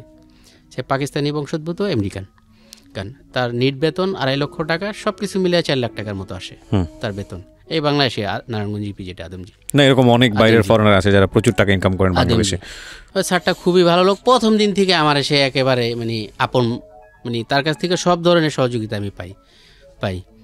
সে আমার মেসেঞ্জার হিসেবে নিয়োগ দিল। এখন আমার একটু ইনকামও ভালো হলো, কাজও ভালো হলো। আমার ভিতরে যে গালি বকা, প্রেশার, মানসিক চাপ একটা এইগুলো নাই। আমি স্যারে দিতেছে প্রতিদিন সকালে যাওয়ার পরে হয়তো 10টা-11টা বাজে শিডিউল, যে আজকে তুমি এই গুলশান 1 নাম্বার, বারিধারা, মহাখালী, এই জায়গায়, গাজীপুরে এই জায়গায় যাবা। এখন আমার প্রচুর ওভারটাইম হয়, দেখা গেছে এমনও দিন আছে ফজর আজান দেয় আর আমি বাড়িতে আসি, কিন্তু তারপরও খারাপ লাগে নেই আমার। যেহেতু আমি যখন চিন্তা করলাম আজকে একদিনে আমার 10 ঘন্টা ওভারটাইম, 50 টাকা করে হলে 500 টাকা। এরপরে বাইরে গেলে যদি 12টার আগে বের হই, কোম্পানি 120 টাকা লাঞ্চের টাকা দেয়। এটা ছিল ওভারটাইমের টাকা দিত আপনাকে, ওভারটাইমের প্রতি ঘন্টা যা আসে ওই হিসাবে। এই নর্মাল টাইম যেটা, এটা 1.5 গুণ। আচ্ছা, নর্মাল টাইমে যদি আসে 30 টাকা, তাহলে এটা হবে 45 টাকা। আচ্ছা, একদিনে 10 ঘন্টা ওভারটাইম হইতো, এটা আমার জন্য বিশাল কিছু না। আমি অভাবী মানুষ, আর আমি এটা করতে অনেক আগ্রহী থাকতাম, একদম চায়া থাকতাম যে আমার বাইরে পাঠায়। বাইরে পাঠাইলে আমার এই ছিল কি, আমি লাঞ্চের টাকা, ডিনারের টাকা পাইতাম। 12টার আগে বের হইলে কোম্পানি লাঞ্চের টাকা দেওয়ার নিয়ম 80 টাকা। তো একদিন আমি এরকম গেছি, যাওয়ার পরে স্যার বললো যে শহীদুল 80 টাকা কী খাইছো? সে বাংলা জানে কিন্তু কারোর সাথেই বাংলা বলে না, শুধু আমার সাথেই বাংলা বলে, যে শহীদুল 80 টাকা কী খাইছো? আমি বললাম যে স্যার চা আর কলা রুটি খাইছি। ক্যা, চা কলা রুটি? আমি বললাম স্যার 80 টাকা দিয়ে রাস্তার পাশে হোটেলও খাওয়া হয় না, আর আমি ওই ধরনের ইয়েতে খাইতেও পারি না, খাইলেও মিনিমাম গরুর গোস্ত ছাড়া আমি রাস্তার পাশে হোটেলে খাই না, আমার এটা রুচিত হয় না। তাহলে কত টাকা লাগে? আমি বলি মিনিমাম 150 টাকা। পরে বললো যে ম্যানেজাররা কত টাকা পায় লাঞ্চের টাকা? আমি বললাম 300 টাকা। তোমাদের? আমি বললাম যে 80 টাকা আমাদের কোম্পানি থেকে অ্যাপ্রুভাল দেওয়া। ঠিক আছে, আজকে থেকে 120 টাকা করে দিলাম। 120 টাকা করে দিছে। এখন 12টার আগে বের হলে আমি 120 টাকা লাঞ্চের টাকা পাই। এখন 120 টাকা থেকে আমি কোনো দিন 200 টাকাও খাই, যেদিন দেখা গেছে ক্ষুধায় খুব হয়তো ক্লান্ত লাগতেছে, লাগতেছে। আবার কোনো দিন ওইখান থেকে 1 কাপ চা খাইলাম, একটা 6 টাকা রুটি খেলাম, 10-20 টাকায় শেষ। অথবা 1 খালি কলা কিনা খাইলাম, বাস শেষ। এই টাকাটা বাঁচাইলে আমার এই টাকাটাতে কী হয়, ওই 2 বাচ্চারে সকালে আমার 10 টাকা করে স্কুলের জন্য দেওয়া যায়, এবং এই টাকার থেকে বাচ্চাদের পেন্সিল, খাতা খুঁতা কিছু কিনা যায়, এবং প্রতিদিন যাওয়ার সময় কিছু সবজি বাসার জন্য এটা কিনে নেওয়া যায়। মোটামুটি মানে ফিরা ব্যাক করার পরে মানে ওই সময় তো শেষ। এখন এই সময়টা আমার অনেক সুখের সময় যেতেছে, মানে ওই যে গরিবী হালতের ভিতর থেকে এখন যে আমি একটা কাজ করতেছি, ও পিওন, এক ধরনের মেসেঞ্জার, পিওনি মেসেঞ্জার, কাজেও কোনো ক্লান্তি নেই। 2 বছর কাজ করলাম। 2 বছরে আমি মোটামুটি ওইখানে কাজে আমার বলে না যে পয়েন্টে 100% আমি পাইছি। আমি 2 বছরে যে ইনক্রিমেন্ট হওয়ার ইনক্রিমেন্ট পাইছি, এবং ইনক্রিমেন্ট আমি বছরে 2টাও পাইছি। এবং স্যারে তো আমার এই যে বাইরে যাওয়ার ওভারটাইম দিত, লাঞ্চ বিল, ডিনার বিল, আবার রাত্রে আবার 9টা বাজলে আবার কোম্পানি 120 টাকা ডিনার বিল দিত। আবার সকালে যদি 9টার আগে পাঠাইতো না, কারণ 9টা থেকে ডিউটি শুরু, অনেকদিন 6টা বাজেও পাঠাইতো। ফোন দিত, শহীদুল কালকে এই যে স্যারের বাসা বারিধারা ডিউইছে, যে তুমি সকালে ভোরে আমার বাসায় আসবে, এটা নিয়ে 10টার ভিতরে তুমি ফ্যাক্টরিতে থাকবা। তাহলে আমার ওই ফজরের নামাজের পরে আমি রওনা দিতাম, তাহলে আমার সকালে এটা আবার ডিউটি উঠতো 9টার আগে, যেটা আবার সকালে 30 টাকা আবার নাস্তার পাইতাম। এবার মাল্টিন্যাশনাল কোম্পানি তো যাই হোক, মোটামুটি এখানে ভালোই চলতেছি। গরিবী হালতে মোটামুটি মাসে আমার 12 থেকে 14,000 টাকা ইনকাম আসে। এরপরে আমার ওই স্যারে আমার আলাদা আবার কিছু টাকা দেয়, একদিন আমি স্যারের কাছে বললাম যে স্যার আমারে একটু ম্যানেজারে বলে দেন, আমার বেতনটা একটু আগে দেওয়ার জন্য, যে কত টাকা লাগবে, আমি বললাম যে 7,000 টাকা লাগবে। বললো 7,000 টাকা কী করবা? আমি বললাম যে স্যার আমার দোনো বাচ্চার স্কুলের ফাইনাল পরীক্ষা, ওদের পুরা বছরের বেতন বাকি, এই টাকা, এইখানে কিছু মাস শিক্ষকদের কিছু বাকি টাকা, এরপরে ভর্তি পরীক্ষা ফিস, আরও কিছু কত ইটি লাগে না, এরপরে ভর্তি সব মিলে আমার 7,000 টাকা লাগবে। আপনি যদি বলে দিতেন তাহলে টাকাটা দিলে আমার বেতনের সময় ওইখান থেকে কাইটা রেখে দিল। যেহেতু আমি এখনও কোম্পানির ছোট পদে কাজ করলেও কোম্পানির সর্বোচ্চ যারা তাদের সাথে আমার সম্পর্ক আছে, যে বলে দিলে দিয়ে দিব, সাথে সাথে আমার সে বাই করে পকেট থেকে দিয়ে দিল টাকা। আমি বললাম স্যার আমি তো অ্যাকাউন্টস থেকে চেয়েছি। না, এটা আমার থেকে দিলাম, তুমি এটা। বললাম তার স্যার স্যালারি পাইলে নিয়ে নেন, কয় না এটা তুমি রাখো। আর আমরা জিজ্ঞেস করলো তোমার 2 বাচ্চার স্কুলের বেতন কত টাকা? বললাম সম্ভবত 1420 টাকা। বললো এটা প্রতি মাসে আমার থেকে নিয়ে নিবা, আর আমার যদি মনে না থাকে তুমি আমার একটু টাচ দিও যে স্যার বললে আমি বুঝুম, স্যার বললে আমি বুঝুম, আর কিছু বলা লাগবে না। সে আমার মানে একেবারে আপন করে নিছে, মানে মানে আল্লাহ এক একজনে উছিলা, আল্লাহ পাক দুনিয়া বলে না যে এক একজনের হেফাজত করে, এরকম এই লোকটা আমার এরকম উছিলা হয়ে দাঁড়াইছে, আমার সব ধরনের সব কিছু ঠিকা সেভ করে। যেমন কোম্পানিতে অনেকে আমার পিছনে লাগছে যে আমি বাড়িধারা ডিউসিস কোম্পানি হেড অফিস, আমি এইখানে ডিউসিসে এই গেটের থেকে ভিতরে গেলে রিক্সা 30 টাকা, আমি হাইটটা যাই হাইটটা আসি 30 টাকা বাঁচাই, 30-60 টাকা গেলে আর কি, মাসে 2-1 দিন যদি অফিসে আসা হয়। তো আমি মিথ্যা বলতাম না, আমি আবার এটা সাথে সাথে বলতাম যে আমি ভেবে টাকা বাঁচাই। এটা আবার এক অ্যাকাউন্টস ম্যানেজার পেজ দিছে, এর কাছে অবজেকশন দিছে যে এর কারণে শহীদের সময় বেশি লাগে বাইরে গেলে। পরে সে বলছে যে ঠিক আছে শহীদের সময় বেশি লাগে, শহীদরে আমি অন্যদিকে নিয়ে যাই, আপনি এখানে অন্য একটা লোক দেন। শহীদরে আমি 1 মাসে 4,80,000 টাকা পর্যন্ত নগদ টাকা দিছি। শহীদের টাকা নিয়ে নগদ টাকা নিয়ে অফিস থেকে গেছে, আমি শহীদের কোনো জায়গায় পাঠাইছি, গাজীপুর, জয়দেবপুর, ভালুকা, ময়মনসিংহ। মানে কোম্পানি তো সবার সাথে যারা ব্যবসা করে এই এলসি কইরা, আর কিছু আছে বিভিন্ন ডিজাইনের জন্য কিছু সুতা আনতে হয় 200-500 কেজি, এগুলো তো আর এলসির মাধ্যমে না, এগুলো নগদ টাকা দিয়ে আনতে হবে, কোনো চেকের সিস্টেম নেই। এগুলো নগদ টাকা 2 লাখ হোক 4 লাখ হোক আমি সাথে নিয়ে যেতাম। অনেক সময় কোম্পানি গাড়ি দিত, অনেক সময় কোম্পানি গাড়িও দিত না, আমি নিজেই যেতাম। এখন সে বলতেছে, আমার কথা হলো যে শহীদ যদি বাচ্চা থাকে তাহলে এ টাকা থাকবো, আর যদি শহীদ মরা যায়, যদি কেউ নিয়ে যায় এতটাই, শহীদে মাইরা নিতে হইব। আপনি এমন একটা লোক দেন যারা 50,000 টাকা দিব, যে যদি ভাগ্যা যায় টাকা আপনি দিবেন, আর শহীদেরটা আমি গ্যারান্টি 5 লাখ টাকা দিবেন, যদি শহীদ ভাগ্যা যায়, যতদিন আমি আছি ভাগ্যা যায়, এই টাকা আমি দিব। কারণ আমি শহীদের 4,80,000 টাকা পর্যন্ত দিছি নগদ টাকা, অফিসে কেউ জানেও না, এটা হেড অফিসে ফোন করে দিত, হেড অফিস থেকে টাকা নিয়ে বাস। আমার তো 480 টাকা অনেক কিছু, কিন্তু 4,80,000 টাকা পর্যন্ত আমার স্যার আমার নগদ টাকা দিছে, যে এটা দিও অমুক জায়গায়, সব তারাই করে দিত অনলাইনের মাধ্যমে। আমি যাইয়া সুতাটা বুঝে নিয়া বা যেটা বুঝে নিয়া আমি একটা সিগনেচার কইরা আমি টাকা পরিশোধ করে আমি আবার গাড়ি লোড করে নিয়ে আসতাম। ভালো চলতেছে। তো এর ভিতরে কোম্পানি বন্ধ হয়ে গেল, কোম্পানি সিদ্ধান্ত নিল তারা এই ব্যবসা করব না। এই ওটা মুজার ফ্যাক্টরি ছিল, যে আমার এটা এই কানাডার একটা কোম্পানি মুজা, গিল্ডান, এই মুজা তৈরি করতো ওই ফ্যাক্টরিতে। কোম্পানি করব না, তো কোম্পানি তখন আমাদেরকে বললো কি আমরা করব না বলতে কি আমরা এই ফ্যাক্টরিটা এখান থেকে আমরা ভালুকা ট্রান্সফার করব, ময়মনসিংহ। আমরা চাকরি কারোই যাবে না, এখান থেকে যদি কেউ যাইতে চায় আমরা নিব। এখন সবাই এত দূরে যাবেও না, আর সবারে তারা নিবেও না। কারা কারা যাবে এদের একটা লিস্ট হইল, এই লিস্টের ভিতরে আমিও আছি। এবং আমার স্যার আমার বলছে যেহেতু সেই দায়িত্বে আমি তো আছি, শহীদুল তোমার সমস্যা কি, তোমার বেতন বাড়বো, সমস্ত কিছু বাড়বো, সুযোগ সুবিধা সব কিছু বাড়বো, তোমার বাসা ভাড়া বাবদ টাকা কিছু দেওয়া হবে, না দিলে তো আমি আছি। আমি যেহেতু স্যারের 100% বিশ্বাস করি, স্যারও জানতো না যে কোম্পানি এটা একটা চালাক, কারণ সে যত বড় পদে থাকুক সে তো কি বলে চাকরি করে, কোম্পানি মালিক তো সে না, মালিকের একটা চালাকি। মালিক আসলে কোম্পানিটা বন্ধ করে দেবো, ওইখানে চালু করবো না, ওইখানে কোম্পানি বানাইছে ওইটা অন্য কাজের জন্য, এটা নেওয়ার জন্য না। শেষ দিনে আমাকে পাওনা দেওয়ানা সব দিয়ে দিল, আর জানাই দিল যে কোম্পানি ওইখানে যাবে না। কারণ পাওনা দিয়ে দিলে তো আর এখানে কিছু করার নেই, আর রাষ্ট্রীয় আইন অনুযায়ী যত পাওনা দেওয়ানা আছে সমস্ত দিয়ে দিছে, আমাদের সবারই যত লোক আছিল দিয়ে দিছে। দিয়ে দেওয়ার পরে আবার যে সে কোম্পানি থেকে সব মিলে আমি সম্ভবত 76,000 টাকা পাইছি। 3 মাস 13 দিনে বেতন দিতে হয়, এরপরে পুরো যে যতদিন চাকরি করছি ছুটির টাকা, তারপর আরও কী জানি সব মিলে আমি এত টাকা পাইছি, পুরো টাকা কোম্পানি দিছে। দেওয়ার পরে স্যারের সাথে কথা বললাম, স্যার বললো যে শহীদুল চিন্তা করো না, আমি তো আছি, আমি বাংলাদেশে যদি কোনো ফ্যাক্টরিতে জয়েন করি, আমি যেখানে জয়েন করি তোমার কল দিমু। পরে স্যার আর কোনো জায়গায় জয়েন করে নেই, স্যারে কানাডা গেছে গা। আমি এই টাকা বিভিন্ন ইপিজেডের ফ্যাক্টরিতে বিভিন্ন জায়গায় ঘোরাঘুরি করে চাকরির আশায় এই টাকাও শেষ। কোম্পানি থেকে যে টাকা পাইলাম, এর ভিতরে আমি একটা কোম্পানিতে ভালো চাকরির একটা করছিলাম। একটা কোম্পানি, বড় একটা কোম্পানি, ইন্ডিয়ান। এই কোম্পানির যে অ্যাডমিন জিএম, আগে সামরিক বাহিনী একজন অফিসার ছিল, তার সাথে ওই অফিসে কাজে যে আমার সম্পর্ক পরিচয়, তারা যে আমি খুলে বললাম যে স্যার আমার একটা চাকরি দরকার।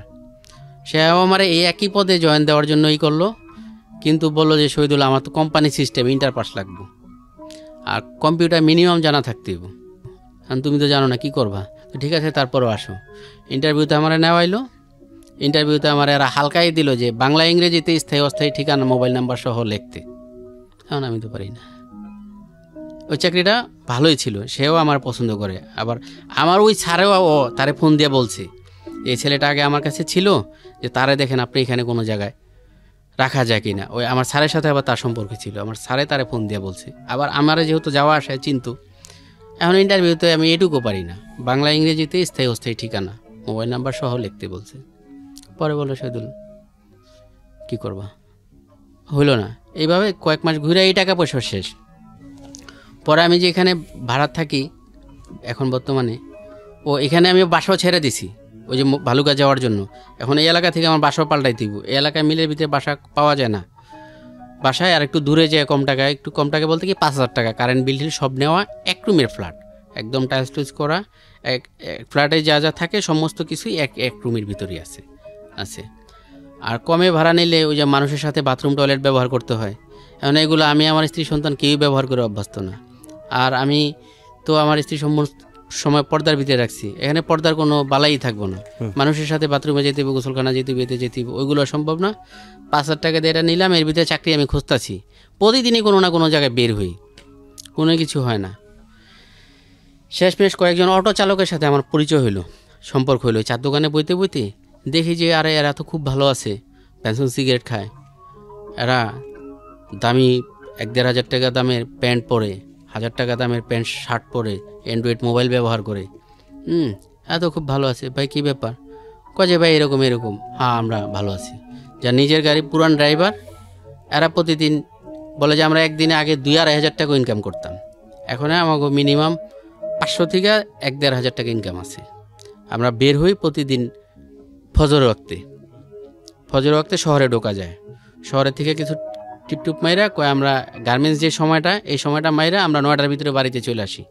9টা-10টায় আইসা গোসল টোসল কইরা রেস্ট নিয়ে ঘুম দিয়া আবার এরা 4টা বাজে বাইর হয়। আবার 4টা বাজে বের হইলে আবার এরা গার্মেন্টস বা অফিস টাইমে এই পুরো টিপগুলো মাইরা এরা বাসায় যায় আবার 8টা-9টার দিকে। মোটামুটি 1-1.5 হাজার টাকা ইনকাম। তো আমি বললাম যে ভাই আমার একটা সাইড দেন, আমার একটু শিখান। আমি 2 দিন এগুলোকে গেলাম অটোতে, ওই যে ইজি বাইক যেগুলো, এগুলো এদের সাথে গেলাম।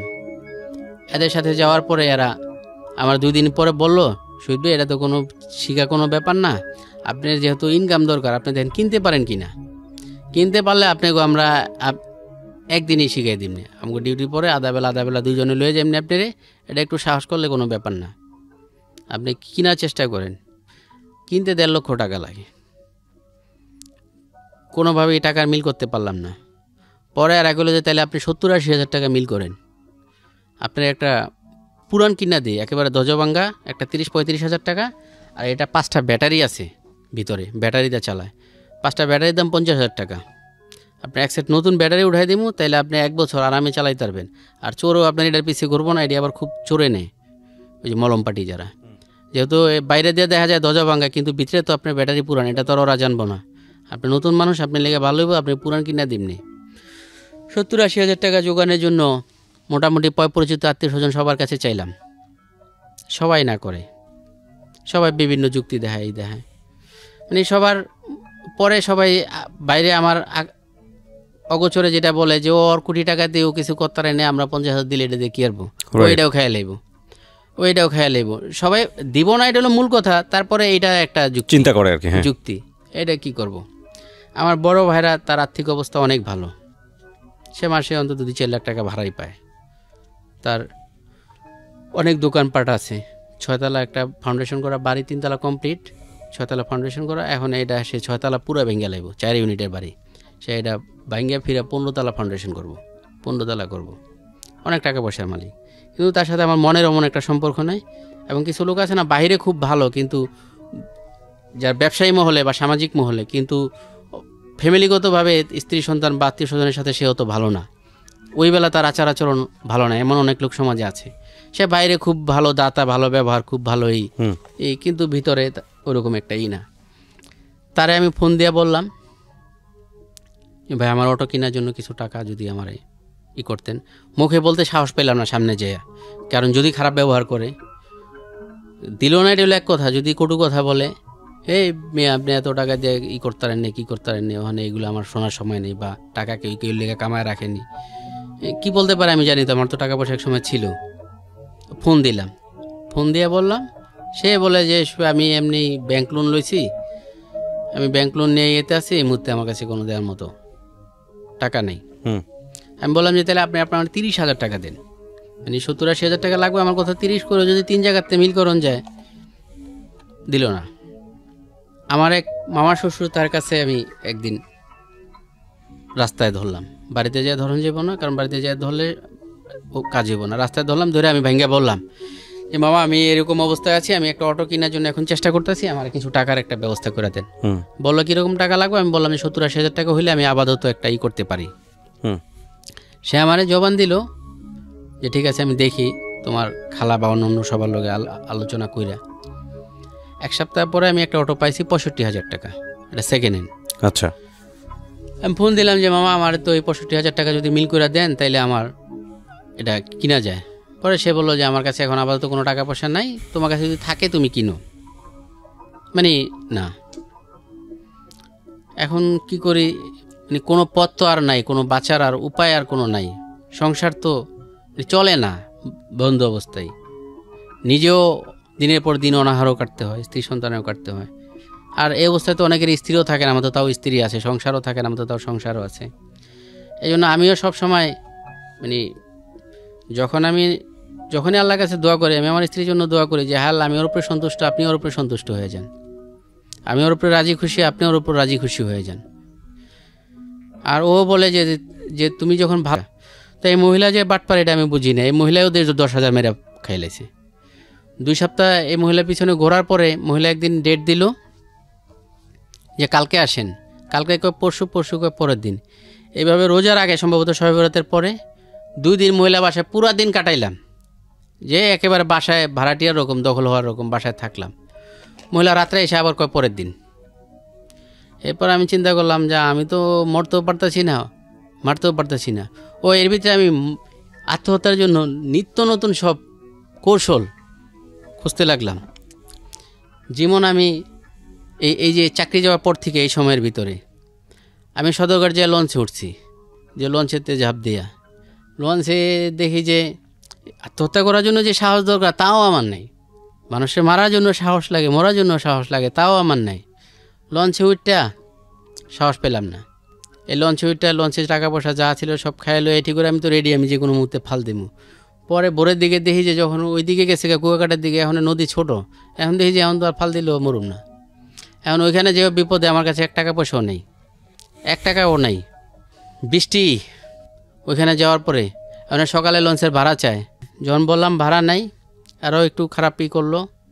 পরে এখন লঞ্চেতে নামার পর এখন আমার তো আবার আসতে হবে, ওইখান থেকে ঢাকা আসা কম টাকা ভাড়ারই না, খাওয়া দাওয়া সারা রাত্র ওর ঘুমা, কী করুম। এখন এইভাবে আত্মহত্যা করার জন্য আমি অন্তত 5-7 বার বিভিন্নভাবে চেষ্টা করলাম। বাসার সবারে পাঠিয়ে দিছি বেড়াইতে, খাটখুট খুইলা ফ্যানম্যান খুইলা একদম করে গলায় লাগাইছি। ঝোলার জন্য যে সাহস দরকার, পায়ের তলে যে এটা ফালাই দেওয়ার জন্য, এই সাহসও আমার নাই। আবার ফ্যানমুন খাটখুট সব লাগায় আবার রেডি করে বুঝতে দিইনি। সন্তানের কথা মনে পড়তো না, একটা ছেলে একটা মেয়ে। এখন কোনো পথ নেই। তারপরে আমি আমার স্ত্রীর প্রস্তাব দিলাম যে আমরা দুজনই আত্মহত্যা করি। My goodness. সে বলে যে না 2 জন না, তাহলে 4 জন সন্তান সহ। যে অগত হয়ে যায়, ওরা কার কাছে ঠোকর খাইব। কারণ আমার বড় ভাইরা এত আর্থিক অবস্থা, তারে প্রস্তাব দিলাম যে আমার একটা মেয়ে অন্তত নিয়ে, মেয়েটা যেহেতু সামনে এসএসসি পরীক্ষার্থী, তারে পড়ালেখাটা শেষ করায় দেওয়ার জন্য 2 বছরের ব্যাপার। তার বাসায় তার তো আর আর্থিক, সে অনেক টাকার মালিক, তার এমন 100 জন খাইলেও কোনো সমস্যা নেই। তার বাসায় থাকবো, খাইবো, পড়ালেখা কমপ্লিট করব। এটাও তারা নিতে চায় না, যেহেতু সেনা মেয়ে সামনে রাখলে বিয়ে শাদির ব্যাপার এটি আছে, সব কিছু আমার উপরেই পড়বো। আমার খালা শাশুড়ি ইঠি, এদেরও আর্থিক অবস্থা সবার ভালো, এদেরকেও জানাইলাম। এরকম 100 জন খাইলেও তাকেও, এমনও অনেকের আছে কোনো ব্যাপার না, তারাও কেউ রাজি হয় না। এখন মেয়ে ঘরে বসে থাকা, একটা যে রানিং পড়ালেখা শেষ করা, আবার এক রুমের বাসা, এটাও তো একটা কষ্টের বিষয়। এরপরে 3 বেলা খাওয়ার অবস্থাও ঘরে নেই। তারপরে বললাম ওই যে লোনের জন্য আবার ওই যে 10,000 টাকা দিছি, এই মহিলার শেষমেশ আমি চিন্তা করলাম মেরা ফেলামো, মারলে আমার একটা পথ হইব, আমার অন্তত জেলে থাকুন একটা ব্যবস্থা হইব। চিন্তা করুন কতটা ভয়ানক আমাদের জীবন, ভয়ানক আমি চিন্তা বলছি না ওনার, মানে কতটা ভয়ানক পরিস্থিতি একটা মানুষের জীবনে হতে পারে এই আর্থিক দৈন্যতা। বিষয়টা এরকম, মানে আমি না এক্সপ্লেইন করতে পারছি না, কজ আমি আপনাকে ফিল করতে পারছি। মাঝে মাঝে আমরা যারা বেসরকারি জব করি তাদের অবস্থাটা অনেক সময় এরকম হয়ে যায়। একটা সময় সরকারি চাকরির একটা বড় দিক হচ্ছে সরকারি চাকরিতে একটা নিশ্চয়তা থাকে, মানে আর যাই কিছু করুক না কেন ওর দিন শেষে বেতনের একটা ব্যাপার থাকে, পেনশনের একটা ব্যাপার থাকে। কিন্তু বেসরকারি চাকরিতে অনেক বড় স্যালারি, অনেক ভালো স্ট্যাটাস মেনটেন করার পর হঠাৎ করে, আমি এরকম অনেক মানুষ পেয়েছি, হঠাৎ করে দেখা গেল তার চাকরিটা চলে গেছে কোনো কারণে, এবং তারপরে সবচেয়ে বড় ভয়ানক যুদ্ধটা করতে হয় যে রাতারাতি যে ফল ডাউনটা হয়, যে সে যে স্ট্যাটাসে ছিল সেখান থেকে সে একদম বিলো লেভেলের স্ট্যাটাস। সবচেয়ে কঠিন হয় হচ্ছে ওই মানুষটার জন্যে, যদি মানুষটা খুব হাই সোসাইটিতে বিলং করে এবং হাই স্ট্যাটাসে বিলং করে, ওই মানুষটা যদি রাতারাতি জিরো হয়ে যায়, কারণ সে না পারে ফুটপাতে বসতে, না পারে আগের অবস্থায় থাকতে, না পারে মিডল কোনো কিছু করতে। আমি আপনার জায়গাটা দিয়েই বুঝতে পারছি, আপনি খুব আপার ক্লাসে ছিলেন না, কিন্তু আপনার ওই জিরো অবস্থা থেকে আপনি যে অবস্থায় এসলেন সেটা খুবই আপার ক্লাস, এবং এইটুকু ম্যানেজ করতে গিয়েই আপনার এত ভয়ানক রকমের চিন্তা করতে হচ্ছে যে আমি যেহেতু পারছি না, আমি পুরো ফ্যামিলি মিলে, এবং যখন ওয়াইফের সঙ্গে শেয়ার করছে সে, তখন চিন্তা করছে পুরো ফ্যামিলি মিলে সুইসাইড করব। কতটা ভয়ানক হতে পারে আমরা এই শহরের মানুষ। এবং ও মাই গড, মানে জেলে গিয়ে থেকে আপনার হচ্ছে হলো কিছুটা খাওয়ার ব্যবস্থা তো হবে, মানে একটা প্রেশানি থেকে বাঁচার তো একটা পথ হইল। আমি ওই মহিলা আমার ওরকম হাজার মানুষের সাথে বাটপারি করছে, আমি দেখি যে পীরের দরবার যেমন মানুষ যায়, মহিলার কাছে এমন মানুষ পাওনাদার আসে। চিন্তা করলাম মনে মেরে এলাম, ওরে একটা সোফার পাশে যে টেবিল থাকে এটা দিয়ে দিলাম বাড়ি। এই বাড়িতে বাঁচার কথা না, কিন্তু মরা তো দূরের কথা, কিছুই হয়নি। একটু পরে একটু সেন্সলেস হয়েছে, একটু পরে ঠিক হয়ে গেছে বাড়ি দিয়ে। আর আমি যে 10,000 টাকা মহিলা মাইরা খাইছি, এই 10,000 টাকা পরের দিনে মহিলা বাপে দিয়ে দিছি। তারা স্থানীয় 34 কাঠা থাকো বাড়িটা, কিন্তু মেয়ে বিশ্ববাটপার, এরকম লক্ষ লক্ষ টাকা মানুষের মেরে খাইছে। সে ডাইরেক্ট বলে থানায় যান, মামলা করেন। বাড়ি দিয়ে আরও আমার পাওনা একদিনই পেয়ে গেলাম। এই টাকা দিয়ে কিছু পাওনা দেওয়া না যেগুলো আছিল, বাসা ভাড়া ঠাড়া। আমি যে বাড়িতে থাকি বাড়িওয়ালা খুব ভদ্রলোক, মানুষগুলো সবাই খুব ভালো, সবাই খুবই সবাই আমার জন্য খুবই আন্তরিক। এখন তা কারো কিছু করার তৌফিক নেই। বাড়িওয়ালা যদিও তার 5 তলা বাড়ি, কিন্তু তারও আর্থিক অবস্থা খুব একটা ভালো না, এটাই তার সম্বল। এই পাওনা দিয়ে কিছু লেনদেন শোধ করে, এই যে গত সবে বরাতের আগ মুহূর্তের কথা, রোজা যখন ঘনায় আসছে, আমার ঘরে একবেলা খাবার নেই, এক মুঠ খাবার নেই, 4 জন মানুষ ঘরে। বাচ্চা 2টা ওই পাশের ঘরে ফ্ল্যাটে যে ভাবি, এই ভাবি বাচ্চা 2টারে ডাক ডুক দিয়ে নেয়। বড়টা শর্মে যায় না, ছোটোটার সাথে তাকে একটু খুবই ভালোই ছোটোটায় যে খায়। আর এমন কোনো কিছু না, আমি নামও জানি না কোন জায়গায় কি কিনতে পাওয়া যায় যেটা খাইলে 4 জনে, হ্যাঁ জানলে 4 জনে খাইতাম, এটা ঠিক। আমার মনে হয় আমার বাচ্চারও, আমার মনে হয় বড়টা রেডি বললে।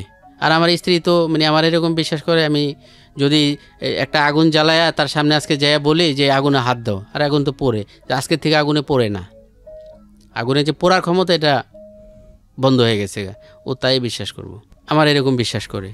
এখন এই মানুষ নিয়ে কীভাবে কী করুম চিন্তা করুম। রিক্সা চালাম, কয়েকটা রিক্সা গ্যারেজে গেলাম, তাগুলোকে আলাপ করলাম বানাইতে কীরকম টাকা লাগে। তারা বললো যে মাল মেটেরিয়ালস কিনে বানাইলে 45 থেকে 50,000 টাকা লাগে। এই টাকা তো জোগানে কোনো অবস্থায় নেই। চিন্তা করলাম ভাড়া চালাইমু, ভাড়া আমি যাই গ্যারেজে কথা বলে আসি যাই, কিন্তু পরে যায় যে এটা উঠুম, এটা স্টার্ট দিয়ে আমি বের হইমু, এইটা আর পারি না। অন্তত 5টা গ্যারেজে আমি 25 দিন গেছি, এইটা আর পারি না। আবার 2 দিন একটা রিক্সাওয়ালার সাথে আমি, পারেন না কেন, মানসিক যে একটা আমি যে শরম লজ্জার মাথা খাই, আমি রিক্সা নিয়ে বের হইমু। আর আমি তো কোনোদিন রিক্সা স্টার্টিংয়ে বসি নেই, চালাই নেই। সামান্য জিরো পরিমাণটা তো অভিজ্ঞতার দরকার আছে। আর একজনে যে একটা গাড়ি দিব তারও তো একটু এটার একটা নিশ্চয়তা দরকার আছে যে হ্যাঁ এই লোকটা পারে, কারণ বাইরে যে আমি ক্ষতি হয়ে আসতে পারি, গাড়িটা ক্ষতি হয়ে আসতে পারে। পরে দুইজন ড্রাইভারের সাথে 2 দিন একটু বাইরে হয়েছি, তারপরে সিটে বসায় আমি একটু কইরা, তারা যখন বাইরে হইলে দেখে যে যারা সমাজে মোটামুটি ভালো লেভেলে, তারা যখন আমার ডাক দেয়, এই সৈয়দ ভাই আপনি কই যান বা আপনি কি করেন, তখন ওরা ওই ঘুরান দিয়ে কয় যে সৈয়দ ভাই আপনি দেড় হইব না, দূরমি আপনি যান যান। লোক গ্যারেজে যায় উল্টা আমার চাচু খাওয়ায়া এরা শিখাইতে ওরা জীবন না। এটুকু তো শিখার দরকার আছে, একদিনের সময় হোক দরকার আছে। এখন এর সাথে ওর সাথে খালি বুদ্ধি করি, রিক্সা চালানো, কি কয় ভ্যানে করে সবজি বেচা, এটার জন্য তো একটা ভ্যান কিনতে হইব, সবজি কিনতে হইব, বেচতে হইব, লস লাভ যাই হোক কী করতে হইব। মানে কীভাবে কেউ বুদ্ধি দেয় শরবত বেচেন, এটাও আমি মানে মরা হয়তো মনে হয় সহজ, কিন্তু এটা করাও কঠিন মনে হয়, এটাও পারি না। একজনের সাথে একদিন গেলাম, বলল যে আমরা ইয়ের কাজ করি, ওই যে বিল্ডিংয়ে থাই গ্লাস লাগায়। পরে হেরা আমার দেখার পরে বললো যে ভাই আপনি তো নিজেই 10 তলা উঠতে পারবেন না, আপনি গ্লাস লয়ে উঠবেন কেমনি, হইলো না। কালকেও এক জায়গায় গেছি চাকরির জন্য, সিকিউরিটি গার্ডের, আমার পরিচিত ফ্যাক্টরিতে লোক আছে, বললো যে ভাই আমাকে এখানে কম বয়স্ক লোক চায়, আর মিনিমাম খাতাটা লিখতে হয়, হাজিরা এরকম লেখাপড়া জানতে হয়, নাহলে তো হইব না। এরপরে রোজার শুরুর দিকে আমার আমাকে ইমাম সাহেব কিছু টাকা হাদিয়া দিল, আমার নামাজের পরে বেরিয়েতেছি, আমার হাতে একবেলা খাবার কয়েকদিন যাবত আমার ঘরে নেই। বললাম যে পাশের ঘরে ভাবি বাচ্চা 2টারে কিছু দেয়, আমরা 2জন মোটামুটি রোজা থাকে মানুষ 15 ঘন্টা, আমরা 30 ঘন্টাও, দিনে হয়তো 2-1 দিন পরে একবেলা বাঁচার জন্য আর কি একবেলা কোনো রকম একটা খাবারের ব্যবস্থা করি। এখন আমি চিন্তা করলাম, এক সময় আমি জাকাত দাতা ছিলাম, যে জাকাত প্রার্থী, আমি কয়েকটা লোক টার্গেট করলাম, 2টা লোক, যে 2টা লোক প্রচুর দান সৎকা করে, টাকাওয়ালা। এর ভিতরে একজন সমাজসেবক আছে, একজন আমার চিনে আর একজন পরিচয় দিলে চিনব, 2জন লোক। আমি এখন যেহেতু মরতে রাজি, আমি চিন্তা করলাম দরকার হলে আমাদের এলাকার এমপি সাহেবের কাছে যাবো, না হলে আমি প্রধানমন্ত্রী পর্যন্ত যাবো, দেখি যদি বাঁচার জন্য কিছু একটা করা যায়। যে মানুষ মরতে চায় সে মানুষে কী করবো, না হয় প্রধানমন্ত্রী কার্যালয়ের সামনে গেলে কথার কথা গুলি করব, এর বেশি তো আর কিছু না। তো গুলি করলে এটা তো আমার জন্য নিয়ামত। আমি টার্গেট করলাম এলাকার একজন ব্যবসায়ী, একজন জনপ্রতিনিধি, না হলে যে বুঝায় বলবো, তা ইচ্ছা করলে তারা আমার মতো মানুষের একটা ইজি বাইক বা একটা রিক্সা কিনা দেওয়া, এটা কোনো ব্যাপার না। দরকারে প্রধানমন্ত্রী কার্যালয় পর্যন্ত যাবো। রোজার ভিতরে ইফতারি বলতে কোনো আয়োজন ঘরে নেই, সেরই সময় কিছু খাবারের 2-3 কেজি মোটা চাল কিনছি, কারণ একবেলায় বেশি 3 বেলা খাইলে তো 3 কেজি তো শেষ হয়ে যাব 3 দিনই। সেরই সময় কিছু খাবারের জন্য, ইফতারের সময় কিছু না। ওই পাশের ঘরে ভাবি মুড়ি বানায় কিছু দেওয়া যেত বাটিতে, এটা ওই বাচ্চা 2টোর জন খাইতো, আমরা 2জন খাইতাম না। আমি ওই নামাজের দিকে যেতাম গা, এভাবেই কয়েকদিন সময় কাটান শুরু হলো। পরে এখন ওই যে 3টা লোক টার্গেট করলাম, 3-4 জন, একেবারে ব্যবসায়ী, জনপ্রতিনিধি, এমপি, প্রধানমন্ত্রী পর্যন্ত। এরপরে আমি ওই ব্যবসায়ী লোকরে, সে আমার চিনি, সে বছর অনেক টাকা দান সৎকার করে, লক্ষ লক্ষ টাকা দান সৎকার করে, একেবারে নেকির কাছ থেকে গুনাহ পর্যন্ত, একেবারে ওয়াজ থেকে শুরু করে গান বাজনা, একেবারে মানে যত প্রকারের আছে সব কাজই, নেকির কাজ গুনার কাজ সব কাজই সে প্রচুর টাকা দান সৎকার করে। সে আমার চিনি। আমি যাই তারে সালাম দিলাম, তার বিস্তারিত খুলে বললাম, তারা একেবারে পেঁচায় ধরে আমি কান্দে পড়লাম যে মামা যদি আমারে অন্তত একটা একটা অটো রিক্সারও ব্যবস্থা করে দিতেন, একটা রিক্সার ব্যবস্থা করে দিতেন, আমি চলতে পারতাম। সে এড়ায় গেল, বলল যে আসলে আমার তো এখন ব্যবসা বাণিজ্য সব কিছু আমার ছেলেগো হাতে বুঝিয়ে দিচ্ছে, এখন আমারই 500 টাকা লাগলে আমার ছেলেগোর থেকে চাইয়া নেই, মানে ছেলেগো থেকে নেই, এখন তো আমার হাতে কিছু না। আর রমজান মাসে আমরা যে টাকা পয়সা দিই ওইগুলো দেওয়া হয়ে গেছে আরও আগে। ওই ব্যবসায়ী 10 টাকাও দিল না। জাকাত দাতা থেকে এখন জাকাত প্রার্থী হওয়া মানে কত, এটা সহজ না, কিন্তু এটা চাওয়া অনেক কঠিন। অনেক দিন চিন্তা ভাবনা করতে হয়েছে, তারপরে তার কাছে যাইয়া বলার সাহস যোগাইতে হয়েছে, বলছি হইল না। এরপর একজন জনপ্রতিনিধি, যে বছর 2 থেকে 3, 3.5 কোটি টাকা পর্যন্ত বিভিন্ন ধরনের অনুদান দেয়, তার অনেক ইনকামও আছে, লোকও খুব ভালো লোক। তার ওইখানে অফিসে যাই, গেলে দেখা যায় অফিসের ভিতরে যে লোক আছে আর এক ভিতরে কেউ আমার না চিনলেও আমার আত্মীয় স্বজনরে চিনে, এখানে কি কথা হইতেছে এটা এলাকায় ছড়ায় যাবগা, যে বলতে পারি না। অফিস বিশাল হাইফে রাজকীয় অফিস। তার বাড়িতে যাই বলার মতো কোনো অবস্থা নেই। 2-3 দিন এভাবে ঘুরি। 4th দিন চিন্তা করলাম না, আজকে যেমনি হোক আজকে বলুমি। তার বাড়িতে গেলাম, যাওয়ার পরে দেখি গেস্ট রুমে 2 জন তার অ্যাসিস্ট্যান্ট থাকে না, এরকম আর কি, বসা। সালাম দিয়ে বসলাম, এরা বোঝে না যে আমি সাহায্য প্রার্থী, তাহলে তো বসতে দিত না। পরে বললাম যে ভাইয়া আছে?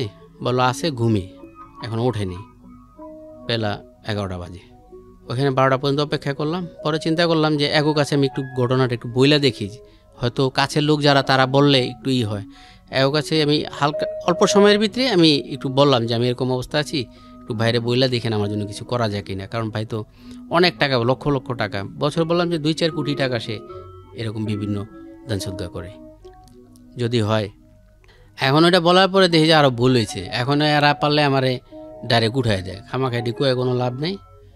আর যে গেল আপনি কোন এলাকার মানে ন্যাশনাল আইডি ভোটার, আমি বললাম যে ও আরে তাহলে তো আপনি এলাকার ভোটার না, আপনি এলাকার না। এখন সে তো তার এলাকার লোক হইলে তার জন্য কিছু করবো, এখন আপনি তো এলাকার না।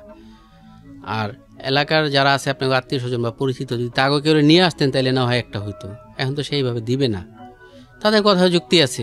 পরে আমি সে 12:30 বাজে সে আসলো, আসার পরে তার গেস্ট রুম বিশাল অনেক হাইপে, ওটার ভিতরে ঢোকার পরে এইদিকে তাকানোর পরে আমার দেখছে। এখন তো এমনি দাড়ি টুপি এলা মানুষ দেখলে অনেকে একটু করে যে আবার কিলির জন্য ঢুকলো আমার একেবারে অন্দরমহলে। পরে আমার বললো ওকে, বললো যে অমুক জায়গা থেকে আসছে হলো। পরে আমি 1 মিনিটের ভিতরে যে ঘটনা আপনার কাছে 3 ঘন্টা বলতেছি, 1 মিনিটে তার কাছে ঘটনা বললাম, 1 মিনিটে। হ্যাঁ, পরে বললো বয়। বসার পরে কিছুক্ষণ পরে হ্যাঁ 2-1টা বিচার আচার কি জানি করলো। বিচার আচার করার পরে সে বললো রওনা দিচ্ছে। আমি বললাম যে ভাই আমি কি পিছিয়ে আসবো, বলে হয়। গেলাম, তখন বোঝা গেল তার মোড়ে যে সে আমার জিজ্ঞেস করছে রিক্সা কিন্তু কত টাকা লাগে। আমি বললাম ব্যাটারি চালিত এটা 50,000 টাকা লাগে, আর তার অফিসের সামনে গ্যারেজ আছে, মিথ্যা বলারও কোনো নেই। সে বোঝা গেল তাই 100% রাজি করার জন্য। কিন্তু যাওয়ার পথে পথেই তার ওই যে অ্যাসিস্ট্যান্ট যারা আছে তারা কানে হয়তো কিছু বলছে যে এই লোক টাকা পয়সা নষ্ট করে হয়তো মাথা মুথা খারাপ হয়ে গেছে, এরকম কিছু একটা। অফিসে যাওয়ার পরে সে আমার 3,000 টাকা আমার হাতে দিল, যে এটা নেয়া বাজার সদাই কর, বাজার সদাই করে রাখা, ঈদের আগে আরেকবার আসবি, ঈদের পরে দেখুন তোর রিক্সা কিনা দিই না হেলিকপ্টার কিনা দিই। লোক খুবই ভালো, মানে অনেক খারাপের ভিতরে রাজনৈতিক যারা নেতা আছে অনেক ভালো, এবং 3,000 টাকা দিয়েছে এটাও অনেক। তখন আমার জন্য মানে যে একবেলা খাবার ঘরে নেই, 3,000 টাকা নিয়ে এই টাকা দিয়ে আমি বাজার সদাই করলাম। পরে ঈদের আগে আরেকদিন যাইতে বলছে তার কাছে, ঈদের আগে গেছি কিন্তু তখন আর কথা বলার রকম পরিবেশ নেই, কারণ এখন তার কাছে অসংখ্য লোক এরকম সাহায্য প্রার্থী। আমি চিন্তা করলাম নামাজ অমুক মসজিদে পড়ে, ওই মসজিদে যে আমি 2 দিন নামাজ পড়লাম, দ্বিতীয় দিনে আমি পাই গেলাম জোরের সময় অজু করে ওই জুতাটা যে বক্সে রাখে না, বক্সে রাখার মুহূর্তে আর আমি বললাম সালাম দিয়া আমার ঈদের আগে দেখা করতে বলছিলেন, দেখে কিছু বলে না। পরে আমি চিন্তা করলাম না আর আগান ঠিক হইব না, হয়তো বিরক্ত হইব, কারণ তার দিকটাও তো দেখতে হবে, তার কাছে তো এরকম হাজারো লোক তাকে চালাইতে হয়ে যেত, তারা জনপ্রতিনিধি। আমি আর আগাইলাম না, চিন্তা করলাম না ঈদের পরে যাই। ঈদের পরে তার কাছে গেলাম, একদিন যে পাইনি, দ্বিতীয় দিন যে পাইছি। পাওয়ার পরে আমি যে সালাম দিলাম, দেওয়ার পরে বললো বয় তোর সম্বন্ধে আমার জানতে হইব। ওইখানে বিশাল বসাইলো, এখানে বসানোর পরে ওইখানে অনেক লোকজন আছে, এর ভিতরে একজন পরিচয় দিলে আমার চিনে, চেহারা চিনে, আর একজন একেবারে আমার সমস্ত আত্মীয় স্বজন সব চিনে, একেবারে আমার এক মামা শ্বশুরের বাড়ির পাশের সীমানায়ের বাড়ি। পরে জিজ্ঞেলোকে লেগেছো, কইলাম এই ঘটনা, আমি এই অবস্থা আছি, এখন আমার যদি একটা রিক্সার ব্যবস্থা করে দিতেন আমি চলতে পারতাম। পরে সে তো জনপ্রতিনিধি, তাকে ব্যবহার আছে আরও ভালো, সে বুঝের ভিতরে বললো যে দেখ তো হাত পা সব ঠিক আছে। বললাম হ্যাঁ ঠিক আছে, শরীর তো সব ঠিক আছে, ঠিক আছে, সুস্থ। কয় তোর মতো অনেক মানুষ সমাজে করে খাইতেছে না, চার দোকান করে, ভ্যান চালায়, রিক্সা চালায়, কত কিছু করে খাইতেছে না, তুই কিছু একটা কর। এখন তুই আমার কাছে আইস, হয়তো আমি তো তোরে রিক্সা কিনে দিব না, হয়তো অন্য কেউ দিলে দিতে পারে, আমি তো দিব না। আর তোর তো করার ক্ষমতা আছে, করার ক্ষমতা না থাকলে তোরে দিতাম। তার কথা যুক্তি আছে, তোরে দিতাম। সে বললো যে দেখ এই মুহূর্তে এই শীর্ষ ধনী কে বিশ্বের? আমি বললাম যে বিল গেট। তারও আর্থিক সমস্যা আছে, তাহলে তোরও আছে আমারও আছে। সে খুব ভালোভাবে বুঝে আমারে বললো যে দেখ রিজিক আল্লাহর হাতে, তুই ছোটো মোটো কিছু চেষ্টা কর, হয়ে যাবে। তো এভাবে আসাতে আমার 1,000 টাকা হাতে দিল, দিয়া বললো যে তুই মানে অন্য চেষ্টা কর কিছু আর কি। সে আর টাকা পয়সা মানে যেটা তার কাছ থেকে আশা ছিল সে আর ওইটা করেনি, অথচ সে বছরে 2-4 কোটি টাকা দেয়। এখন হয়তো এক হলো আমি তার এলাকার না আইডি প্রাপ্ত না, আমি ঢাকা ওয়ারির, যদিও আমি বসবাস করি তার এলাকায়। আর ওরকম কেউ দিয়ে যে আমি রিকোয়েস্ট করামু যারা বললে সে দিবে, ওরকম কেউ আমি শর্মে বলতেও পারি না, কারণ বললে এই কথাগুলো এলাকায় ছড়াই যাব, আরও বড় ধরনের সমস্যা হইব। I don't respect him. জি, তো তারপরে কি হলো? পরে আমি চিন্তা করলাম যে স্থানীয় জনপ্রতিনিধি, তার কাছে যেতে পারি না আমি, কোথায় এমপি শামীম ওসমান আর কোথায় প্রধানমন্ত্রী, একও কাজ পর্যন্ত আমি যাইতেই পারুম না। এখন আবার আমি আমার ভাইরারে জানাইলাম এই মাধ্যমে, আমার ভাড়া ঈদ করার জন্য টাকা দিছে, মোটামুটি কিছু টাকা দিছে, এটা তার এক কথা জাকাতের টাকা থেকে দিছে। এবং আমরা এটা নিয়ম আছে, আমরা জাকাতের টাকা মেনশন করে আমি আমার এই বিবিরে দিয়ে চাওয়াইছি যে তার তো অনেক টাকা জাকাতও আসে, আর আমরা বর্তমানে যে অবস্থায় আছি, আমরা বর্তমানে এই অবস্থায় জাকাত খাওয়া জায়েজ আছে, তুমি আপারে দিয়া বইলা দেখো যদি দাদার থিকা কিছু টাকা নেওয়া যায়, যে একটা রিক্সা বা একটা জি বাইক কিনা যায়, এরকম কিছু টাকা। কারণ সে যদি একজনরে দেয় তাহলে তো অনেক টাকা, আর যদি বলে যে না আমি একটু দিব, তাহলে তো এটা ভিন্ন কথা, বইলা দেখো। কিন্তু সে ওরকম দেয় নেই, সে কিছু একটা দিছে যে ঈদ করা যায় আর কি। কিন্তু সে বিয়ের পর থেকে সবসময় প্রতি মাসে 3,000 টাকা দেয়, প্রতি রমজানে 3,000 টাকা। এটাও যে যেমন যে আমরা যেমন দিই না যে আত্মীয় স্বজন একে অপরে, এটা তার শালীয় হিসাবে সে সবসময় একেবারে প্রথম বছর থেকেই 3,000 টাকা করে দেয়। এবার 3,000 টাকার জায়গায় সে 20,000 টাকা দিছে, অর্থাৎ বাকি টাকা সে ওই ফান্ডের থেকেই দিছে। ওই টাকা দিয়ে তখন তো আমার ঈদ কাছে, এখন ঘরে তো মিনিমাম কিছু খাবারের ব্যবস্থা করতে হবে, আমরা দুজন বাদ দিলাম, বাচ্চা দুটার জন্য মিনিমাম কিছু কিনতে হবে, এরপরে বাড়িওয়ালার ভাড়া, তারা তো মিনিমাম কিছু দিতে হবে, বাজার সদাই কিছু করতে হবে। এভাবে কইরা ওই টাকাটা আমি 1 টাকাও নষ্ট করি না, এইভাবে করে আমি টাকাটা কাজে লাগাইছি। আপনার বাসা ভাড়া কত মাস যাবত বাকি? না, বাসা ভাড়া এখন বেশি একটা বাকি না, 2 মাসের বাসা ভাড়া বাকি। কত টাকা বাসা ভাড়া? 10,000 টাকা। 10,000 টাকা ভাড়া মাসে, 5,000 টাকা ভাড়া, 10,000 টাকা বাকি আছে। মুদি দোকানে 8,000 টাকার কাছাকাছি পাবে।